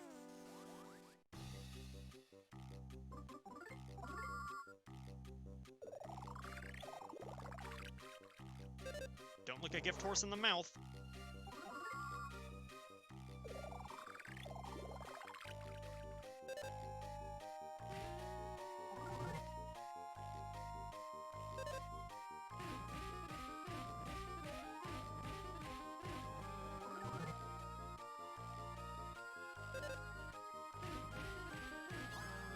Finally. Probably not worth too much, though. Only 8 experience. Yeah, that's really just if you want to heal there. I guess that makes this a somewhat viable grind spot if you want to do that, but... I don't know, should I... Let me see something here. He's gonna level up very quickly.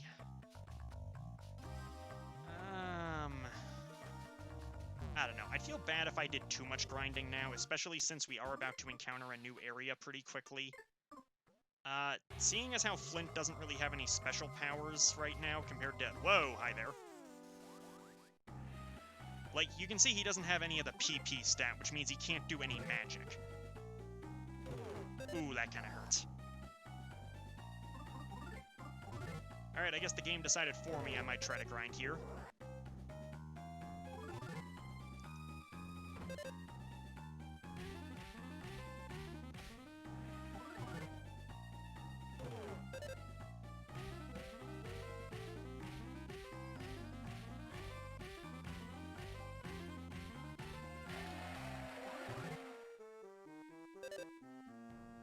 Alright, hang on.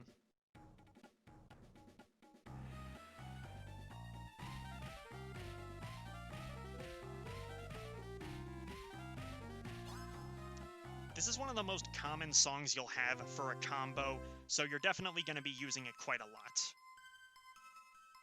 Beef jerky, alright, yeah, forget the crag lizards, I'm just gonna fight this guy a few times.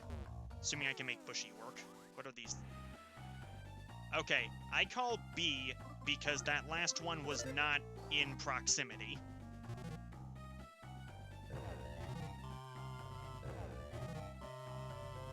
least I'll show them off here, I guess.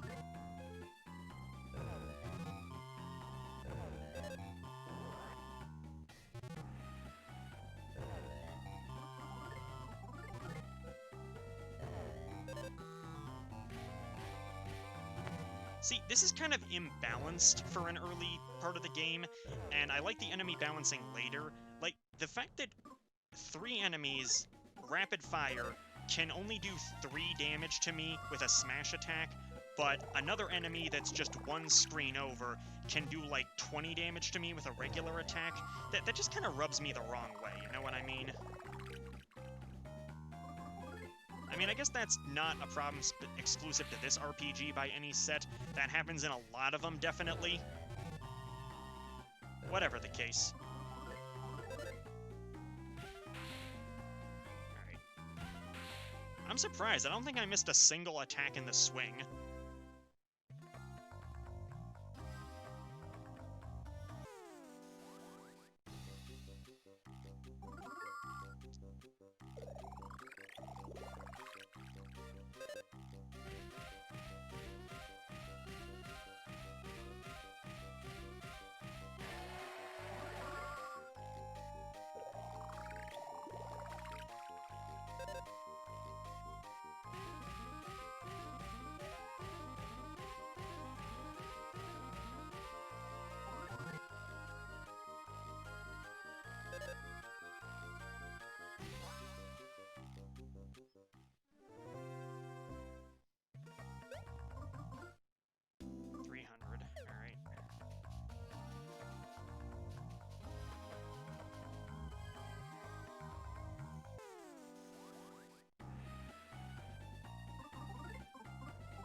I always overestimate how much health they actually have left, so you'll hear me, like, stop for the song to progress, and then they only need 1 hit anyway.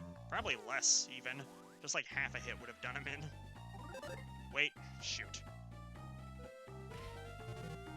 Alright, so one unfortunate thing is that when the last member of your party commits to their action, you can't, like, back out and rechange somebody else's move. Again, not a problem exclusive to this series. It also happened in Dragon Quest, if I remember right, so it's whatever.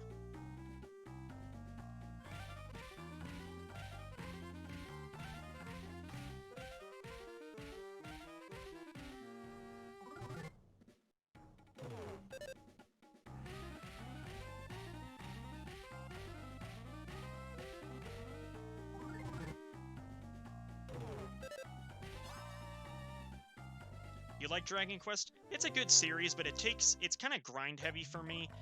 8's the only one I really invested any sizable amount of time into. I have played 9, I have played a little bit of 7.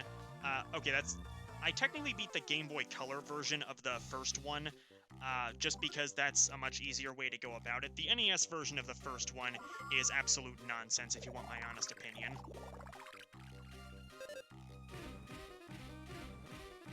10 is, I have not played 10. We own, what is it? Many years ago, I think it was at a quick sale, my brother Jim found Dragon Quest Swords for the Wii, but I never got around to that one. We do still have it here, I'm pretty sure. Is it in here?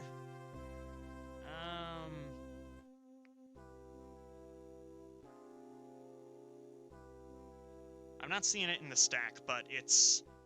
I'm sure we have it somewhere, and if not, I don't know.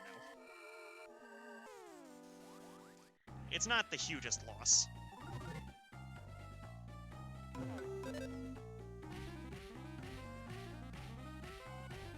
I have heard good things about 11.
See, the thing with 8 is that the game was well beloved on the original PS2, and for good reason.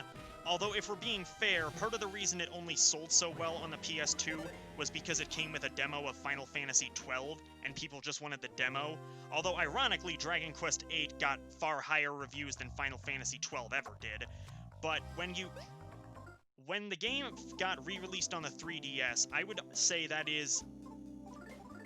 I can't really say objective in this case, but it is almost definitely the best way to play the game, because you actually see the enemies in the game world, and you're not just kind of randomly waiting for the random battle to begin.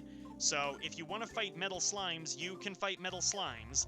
It's no guarantee you're going to kill them consistently, but you at least have the option for it, and that's why I think it was a great addition to the 3DS.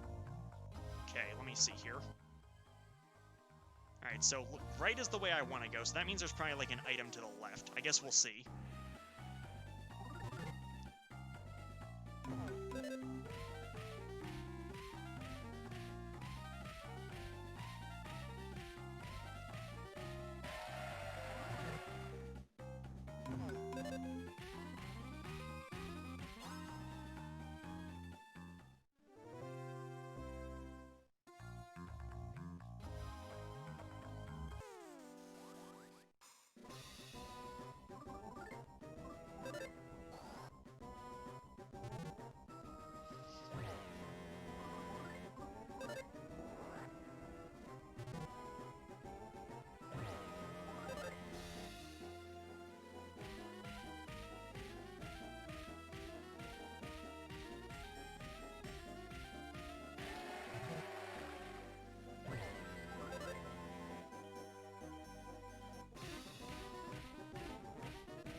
Well, at the very least, if I do get further, I think I'm getting the timing down for some of these different songs.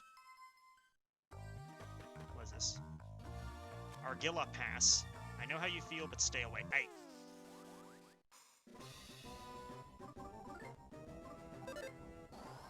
Oh, no, I get it. That's the way we have to go later, isn't it? Okay, yeah, alright.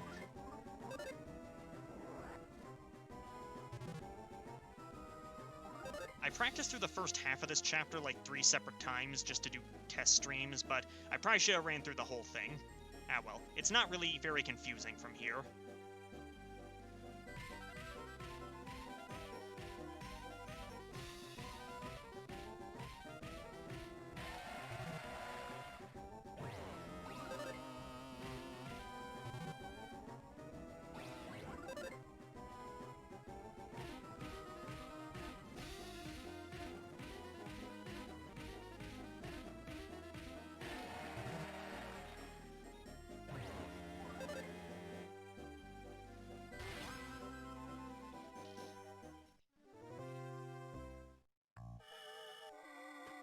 I should probably just go to the house, because as soon as I walk off screen, the crag lizards are gonna respawn.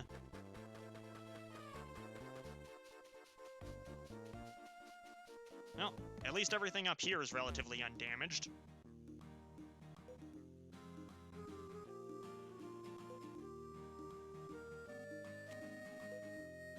Yeah, how did you get through here okay?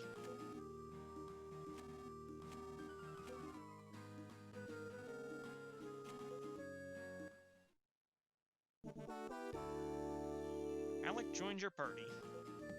Unfortunately, he does not do much of anything.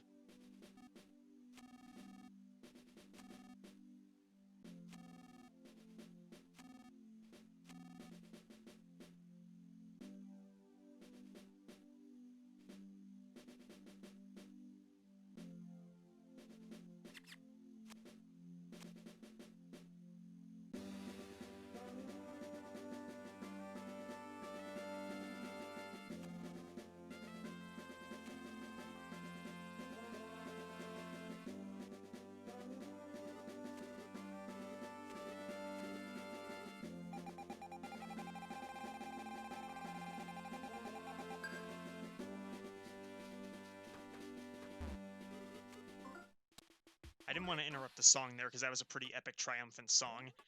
Alec, unfortunately, is not very useful. It's sad when the little kid is the most useful temporary party member we've had. Do a tier list, best temporary party members in the Mother series. Everyone else F tier, Fuel S tier. It's probably how it's...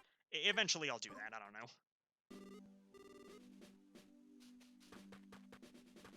Is there anything important this way?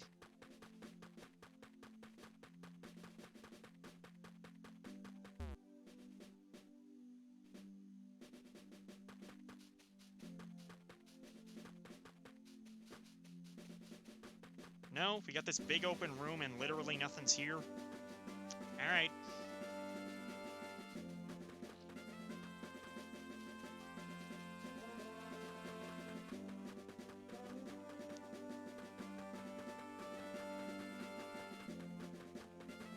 Oh, only one of them respawned.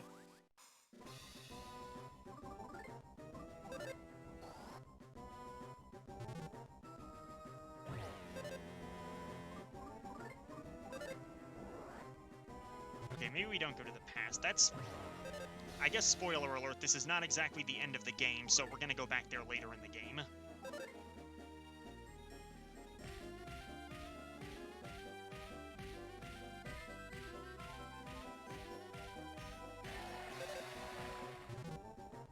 Oh, I'm sorry, he does 1 point of damage sometimes. Alright, I'll take it.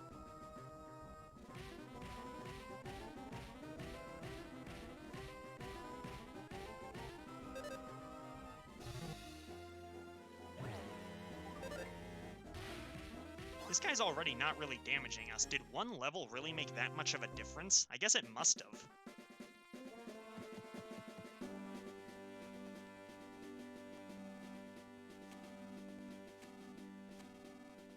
Magipsies have mysterious powers. Neither human nor beast, neither man nor woman. Once again, this game is from 2005, so it's gonna get if it ever gets put on, like, the Switch eShop, it's gonna...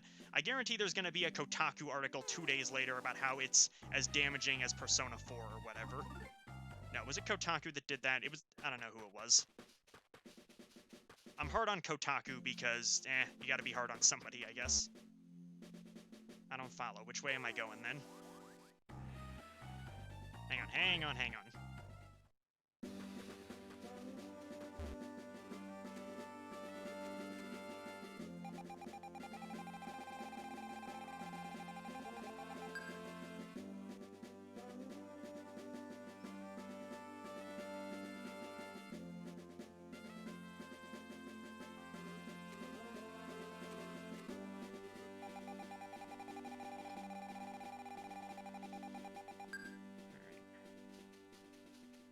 Hello.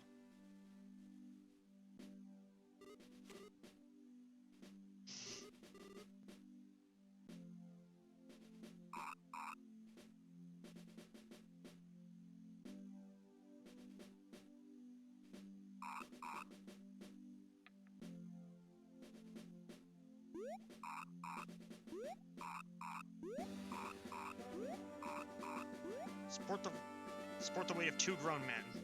Kotaku deserves to be hard on as they have some of their worst reviewers review games, like the guy who didn't play any Kingdom Hearts games reviewed Dream Drop Distance. Okay, hang on. I gotta bring something to your attention quickly. I got curious. So a friend of mine mentioned the Atari 7800 and how it was mostly just arcade games. Basically, our ports of arcade games, nothing in comparison to the NES or the Sega Master System. I got curious and I looked up lists if there was like some hidden gem in the 7800, and connected to that list, this was not Kotaku, but I just want to bring this to somebody's attention because you would not believe me if I didn't tell you this.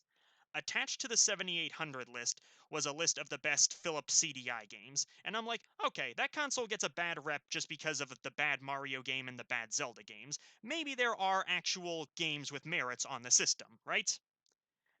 The person there put not only Hotel Mario on the best game list, but also the CDI Zelda games, and he's trying to tell people that the problems with those games are just lies fabricated by the internet. Now, okay, if you were able to have enjoyment out of those games, I'm not going to tell you you can't do that. And if you try telling me that Hotel Mario is at least good from the perspective of an arcade game, then okay, sure, no one's really going to argue with you on that. They will argue that that should not be a next-gen Mario game in 1994 after the Mario World games were already a thing, but just as if we look at it in the bubble of being an arcade game, it's not that bad.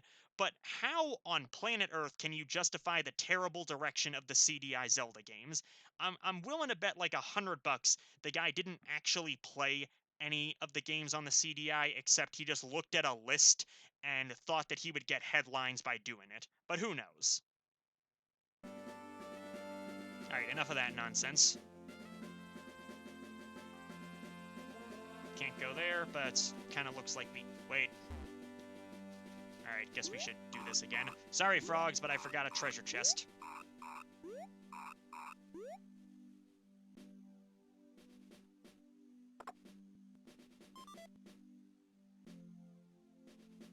All kinds of messed up. You know, it's a shame my buddy Vic couldn't join me today, because I know he's got work, but I'm like, dude, you're Vic's Retro Games. You're supposed to retro game with me right now. That's whatever. He's a workaholic, but I kind of respect him for it. Regular cow. Oh, can we get extra milk from here? Let me see.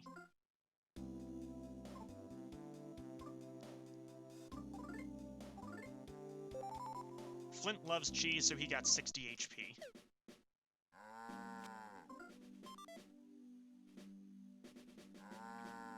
I don't know if I'd say he gets joy from it, but this is gonna take a minute to explain, and I didn't even need to heal. What happens if I go in the hot spring with milk? I know if you go in the hot spring with an egg item later, it becomes a fried egg and it recovers a lot more HP. Does milk do anything? I'm trying to think.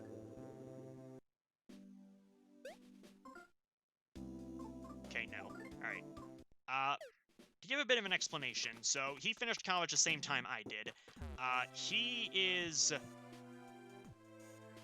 Yeah, here we go, the Magypsies. I came from a cold place. And this is the one we're looking for. This is Aeolia's house. She's the one on the chair. Or I guess they are the one on the chair because they're not male or female. Aeolia, Doria, Phrygia, Lydia. I like how Lydia is one with, like, an actual regular name. But, whatever. Mixolydia and Locria is not here. I mean, I guess you're gonna hear some people with these names, but Lydia is, like, an actual common name. Where was I? So, my buddy Vic. Not only did he finish college, he works at a distribution center right now, and he's always had an interest in photography. That was his minor in college, even though his major was history. He did a lot of photography gigs for weddings in the area. By all accounts, he is a very respectable guy. Now, I'm sure you've heard of a place in Pennsylvania called Centralia. It's where the graffiti highway used to be. I say used to because some idiots were being idiots when the COVID happened and the place got paved over because, you know, you're not supposed to be in close proximity posting pics of the graffiti highway on Instagram, but people were doing that anyway. So, about 5 minutes away from Centralia, in our county, there is a small village called Ashland. It's where a good chunk of his family lives. Again, it takes like 40-ish minutes to get there, little less than 30 minutes. Or maybe a little more than 30 minutes, depending on traffic. It's not a bad place, and he's been there pretty frequently to visit family members. There is a decommissioned trolley car from the 1800s that was, at one point in the early 1900s, repurposed into a house and has been abandoned for over 50 years, and he was able to purchase it for a little over $1,500, I think. He is repurposing it into a photography studio, but I don't know why he's doing this because he acknowledges there's barely any electricity flow unless there's a generator, there's no refrigerator currently in there, there's no bathroom currently in there, so I don't know what he's doing in that case, but I'm imagining if he gets any professional photography layout, it's probably the easiest way to deal with it. I'm hoping he makes it work, honestly, because he's putting a lot of time and effort into this. I think it's cool, too. Although I've been to Ashland before, I don't know where the trolley is. It's not on the main strip, and Ashland is one of those towns where if it's not on the main strip, it basically doesn't exist, so yeah. So after I was talking over the story there, to make a long story short, the Magypsies found Klaus when he was on the way up here. They gave him the ability to use PSI, because he has that attunement. We do not have that attunement, so we can't do it, and now we gotta find him. Keep going west, like this. We go north here. Why not just say the basic direction? That's a crag lizard, probably. Should be a hole. There it is. There's a mole. Mole, mole, mole. I think there's a treasure chest here. Let me see. Or present box, I guess I should say. This is the long way around? Okay. I guess it doesn't hurt then.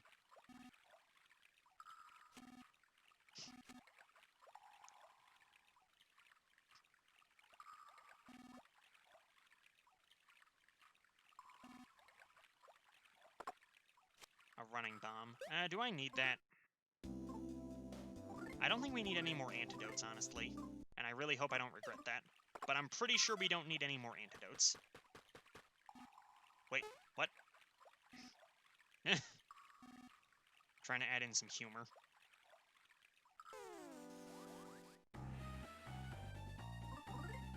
It's not worth fighting these shrimps.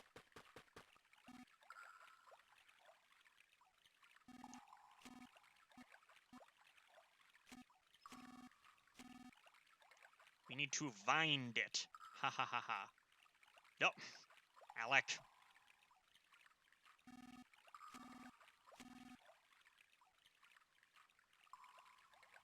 Flint would seem like the guy who highly dislikes Alec's humor. Yeah, Flint's a pretty stoic and serious dude. Which I can respect. He's under a lot of tension right now. Alec is like the kind of guy who's trying to use humor to make the situation better, which can work. I don't know. I think he's a little bit overdoing it, though.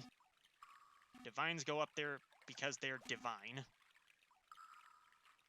I could try some of my humor here. I don't know how many people in the chat are going to react to it, but give it a minute. Is that the bat enemy again? Alright, hang on.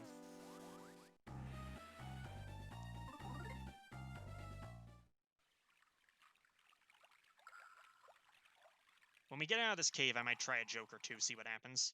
Alright. Okay. Alright, so if you go outside of my town on the Route 61, which it's passed through most of the state, going down, you see, in rapid succession on your right-hand side, a sex shop, which is immediately followed by a Ford dealership, which is immediately followed by a beer distributor. So, sex, cars, and beer, which when I say it that way actually kind of makes it sound like a pretty good Friday night. The thing is, though, the garage of the Ford dealership where they fix all the cars, that is the part closest to the sex shop. So sometimes it looks, you can't tell which place is getting deliveries if there's a truck there. And the tool company they get some of their deliveries from is called Snap-on. So when it looks like a sex shop is getting deliveries from Snap-on, hey, that's a whole different kind of Friday night altogether, you know what I mean? Alright, I'll stop there. I have lame attempts at humor, but I figured it might be worth a try. Thank you, thank you.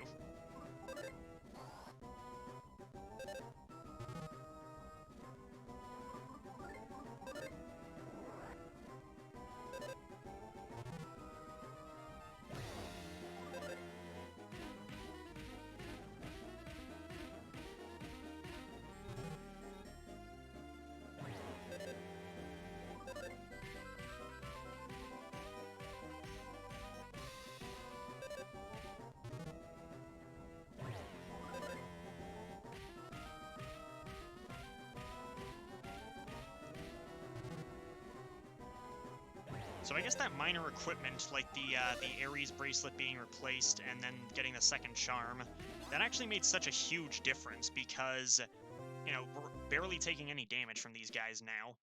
So now it's actually pretty easy to grind off of them.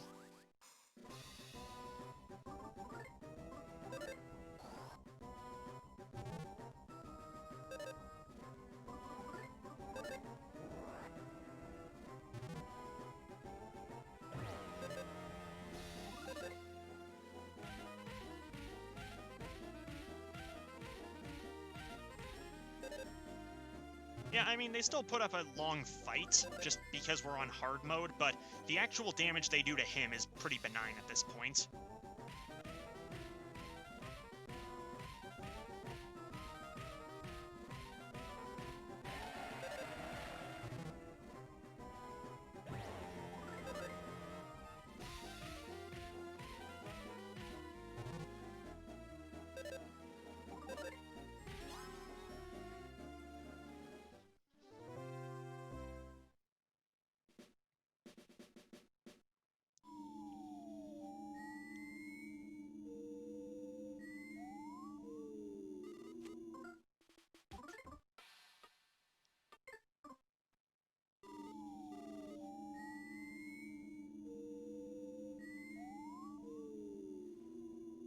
Wait.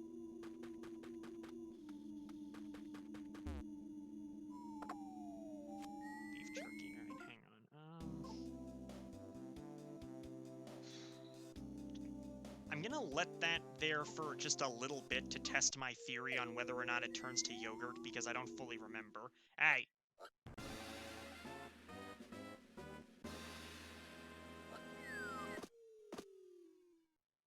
Little shrimps. Instant revitalizing device.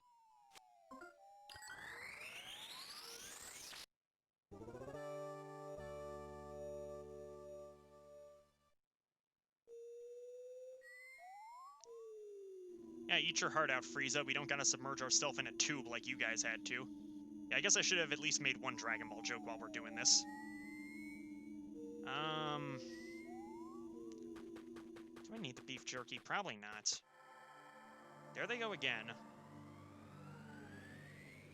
We're gonna get some real ambient music here. After their anthem finishes, of course.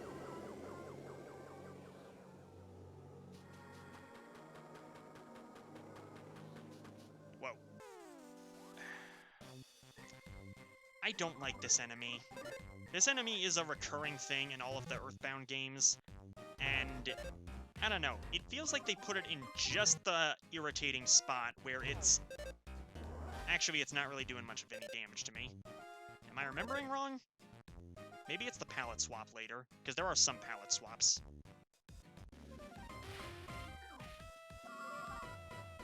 Hypnosis. Nope, I remembered correctly. That's why this thing's irritating.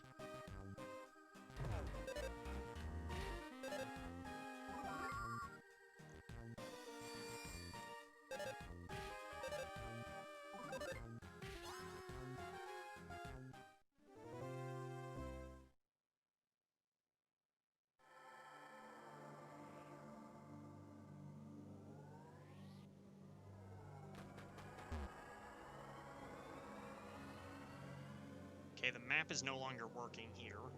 I guess because we're too far out of the Tazmily boundary.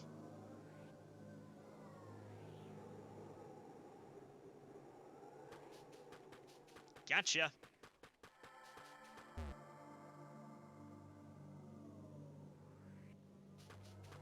Gotcha again. Alright, they're kind of easy to fake out, surprisingly.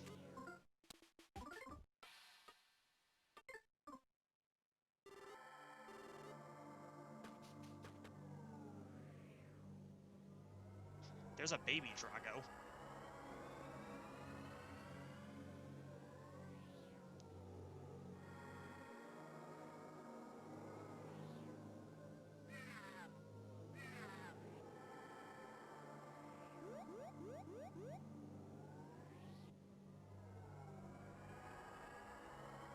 It's one of Klaus's shoes.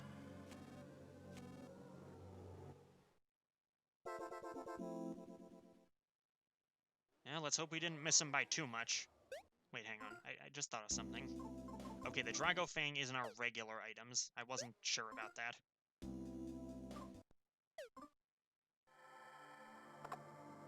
Nut bread. We do not need that now.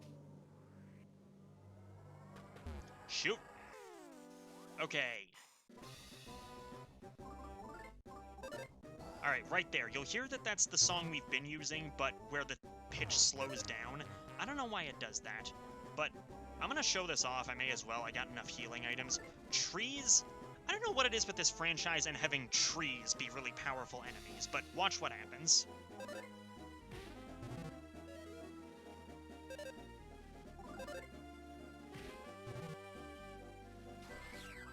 Used a vacuum attack, which lowered our stats. That's not good.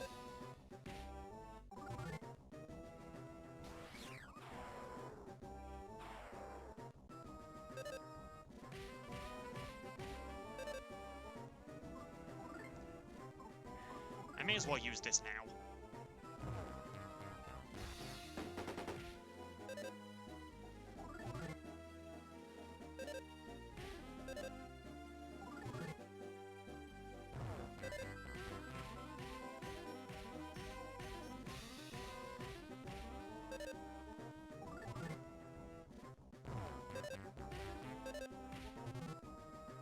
It violently bursts into flames and does critical damage to you, while you have to wait for the text to finish. I don't understand what the fascination is with trees being able to do that. Whatever. Alright, let's continue. Oh shoot, are we already here?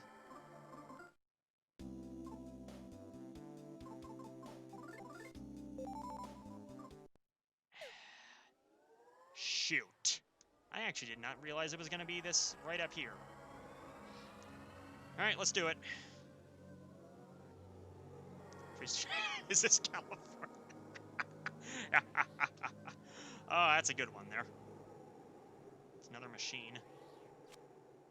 It's broken. Get away from me! I'm just gonna run.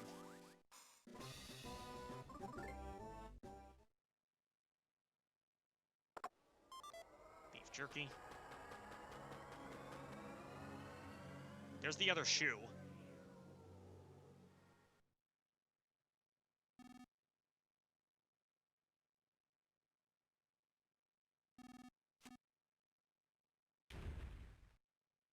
That's not a good sound.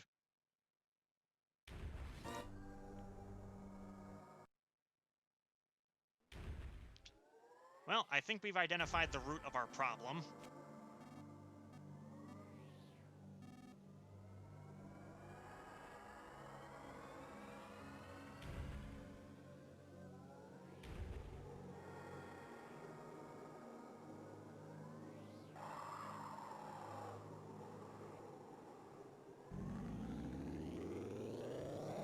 This thing is really irritated.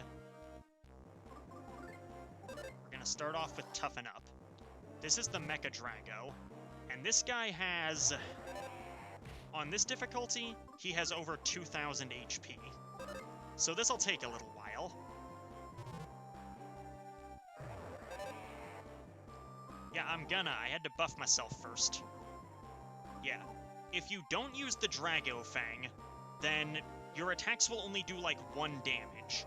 Now, I think that on normal difficulty, if you grind up a ridiculous amount, it's still theoretically possible to beat it just by doing a lot of insane combos, or if you hack it in such a way that you can always do 16-hit combos. In a regular playthrough, though, there's absolutely no point to trying that. You don't get anything for it, so I'm not going to do that, and I'm just going to use the actual Fang. Nice sound effect there.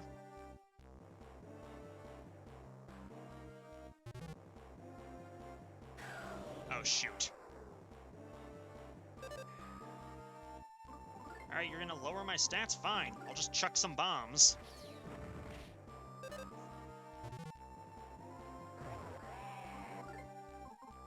Since I grabbed a few of these, we really should not be in any kind of danger.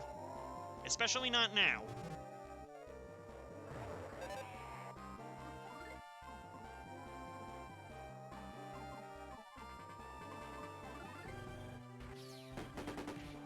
Yeah, Running Bomb is pretty weak compared to the Thunder Bomb. Is that it? I thought I had another. I guess we didn't get to notice if that milk actually does become yogurt. At least it didn't do it here.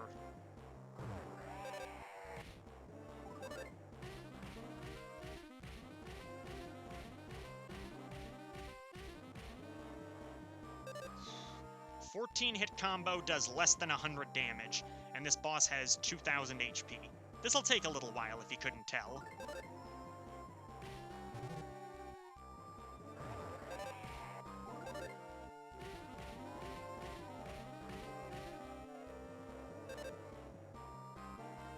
Oh, shoot. Beef jerky. What? You can do that? Hate to be a speedrunner. I would hate to speedrun RPGs in general. Although I tried that once with Mega Man X Command Mission, but I couldn't call that an actual speedrun because I was like double the time of the world record glitchless. So, yeah.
Go again.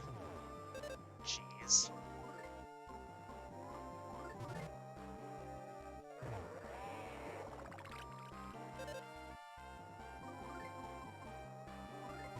Yeah, you really don't want your HP to drop below, like, 75 in this fight, if you can help it.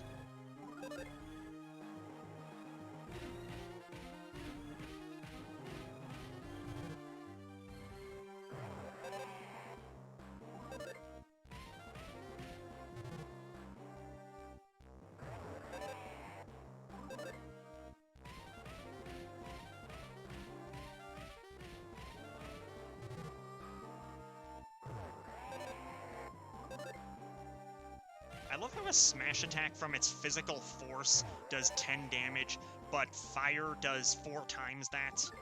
I mean, don't get me wrong, I'm not exactly fireproof, but I'm just saying. One last attack, here we go. I actually beat him already. It will always do that, and you will take mortal damage, so you want your HP to be above, like, 75, that way you always survive. Now that was actually faster than I thought it would be. Flint shot up by a level, but I'm gonna be honest with you, that doesn't really matter. Because this is the end of the chapter, and we're about to get a pretty sudden shift.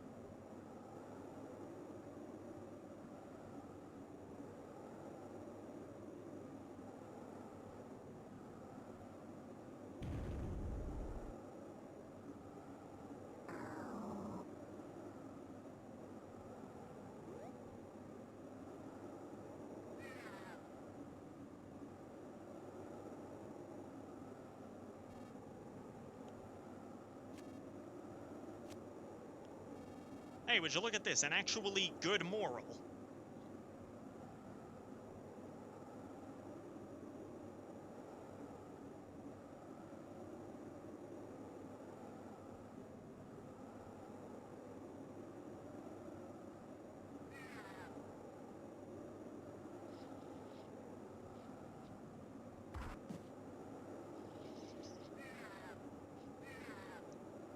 Hey, not to interrupt the dramatic moment, but while this cutscene is playing, if anyone in the chat could, like, answer a quick question.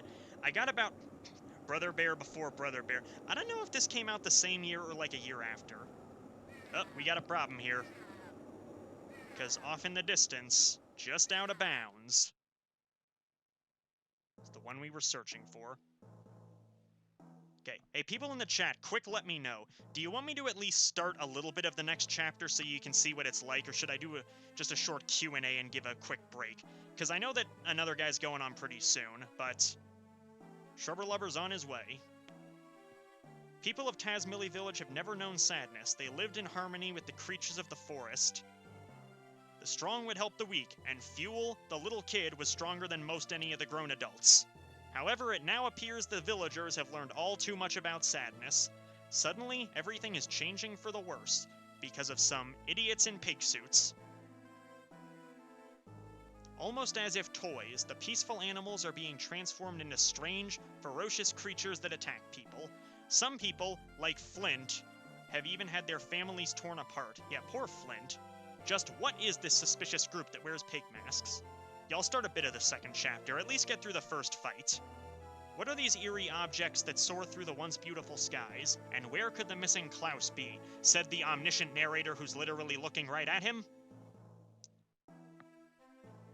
The tale first begins as a tragedy. And I gotta tell ya, we ain't exactly moving into full-on Charlie Brown territory from here.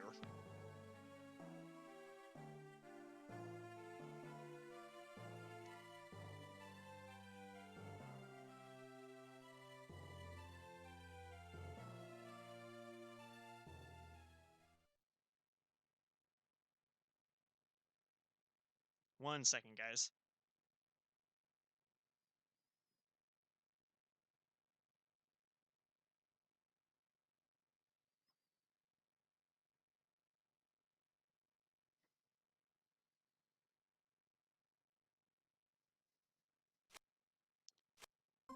After every chapter, you get the option to save. 100% do so. 2 hours, 10 minutes. I'm actually relieved that took as long as it did just now, because I was really worried this would go just slightly over. So, we switch to Duster's perspective here, and now watch this. This is something weird in the game that I don't fully understand.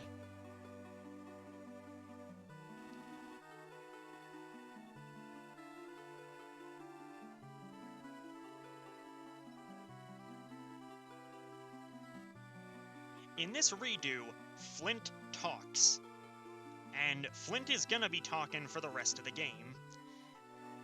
For some reason, in this game, the characters are only silent when they are in front of the party. Like, for this chapter, we are playing as Duster, Thief Adventure, and Duster is not gonna be saying much of anything, but later in the game, when he's not in the front of the party, spoilers I guess, he is going to be saying quite a lot.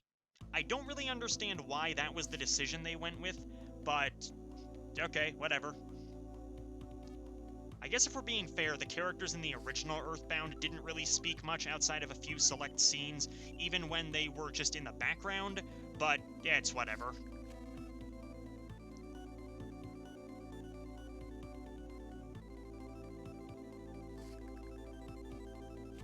The time has come. It is not something we have been looking forward to.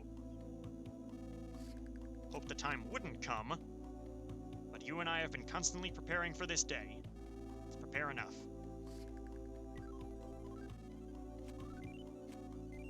We must change the way we live.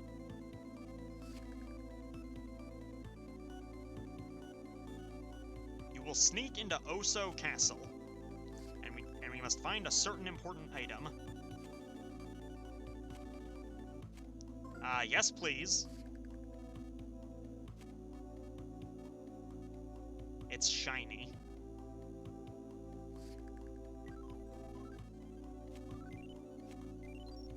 The 7 mystical thief tools, kind of making fun of how there were always 7 magic MacGuffins in RPGs, even though this game also has 7 magic MacGuffins, but we'll get to that when we get to that. That's like way later. Hypno Pendulum, Tickle Stick, Scary Mask, Smoke Bomb, Siren Beetle. Okay, starting from the top. Alright. Paralysis can turn an enemy around, which allows it to show its back sprite midway through a battle. Does not work on bosses. Causes an enemy to fall asleep, which actually helps you with timing because their heartbeat goes into the beat of the music. Causes an enemy to cry, which reduces their accuracy.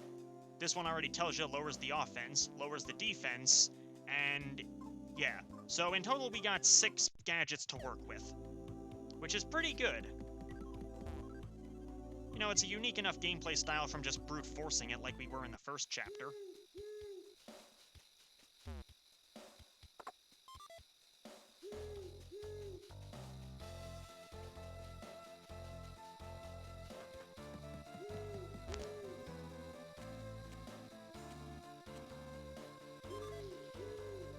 now we can go to Oso Castle without a problem.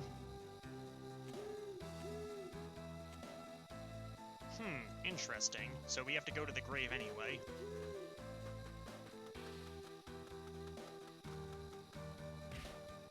What the? Wasn't paying attention, huh?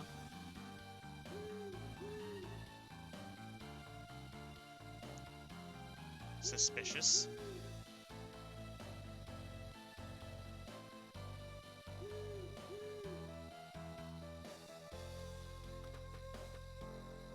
What is this?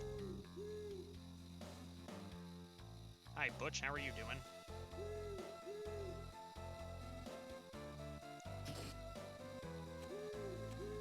Money, huh? Ever heard of money? Ah, so money's a foreign concept. We've never had it in Tazmily before. What's an era of money? Rockefeller intensifies? I don't know. What's a good joke there? Took a real liking to your pigs. I wonder.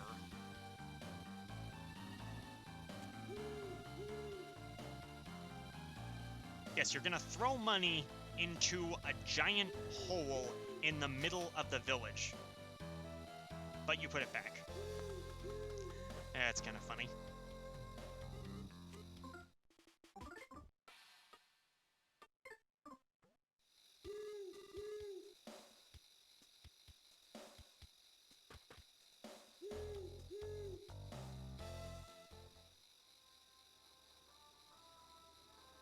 What is that? What is that noise? That is a big blimp. A pig blimp, too.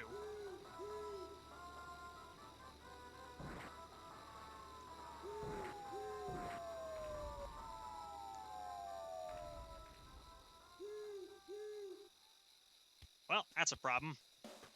He has a weird running animation. So they don't really throw this into your face, but yeah, Duster has a minor handicap. He basically...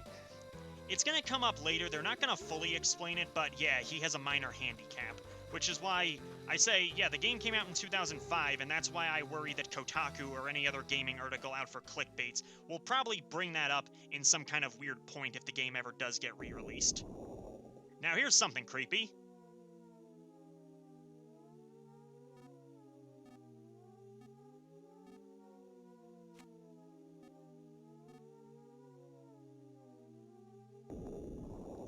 The Dead Rising.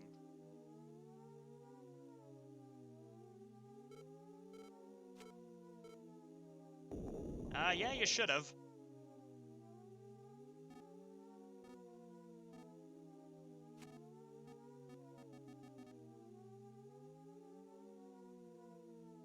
Well, this is a problem. Isn't gonna give him any nightmares? Yeah, no kidding. I'm actually kind of happy that they, scrapped the N64 beta of this game, because if you ever look up the teaser trailer footage, where they had, like, parts of the first 2 chapters done, they make the zombie rising out of the earth one of the main points in that trailer. So, yeah, with N64-looking graphics, I'd imagine they would have had some problems with that. Alright. So we're not able to do any swing attacks like we were before. We can't really attack all of them in unison, but we can try this.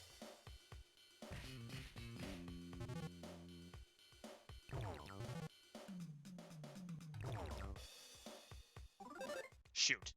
Didn't mean to hit him. Okay.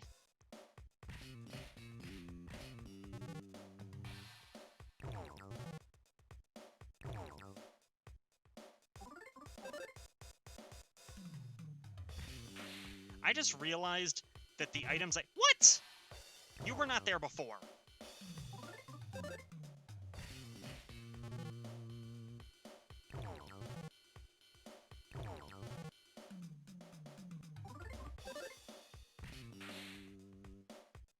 What was I saying earlier?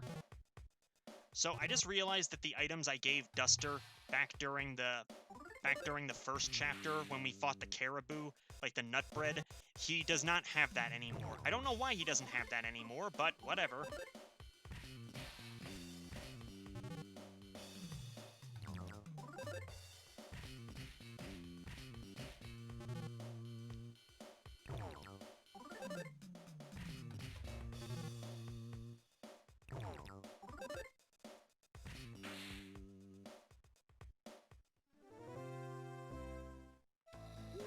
So, that was an interesting scripted fight. Hello, Nippolite. How did you miss that?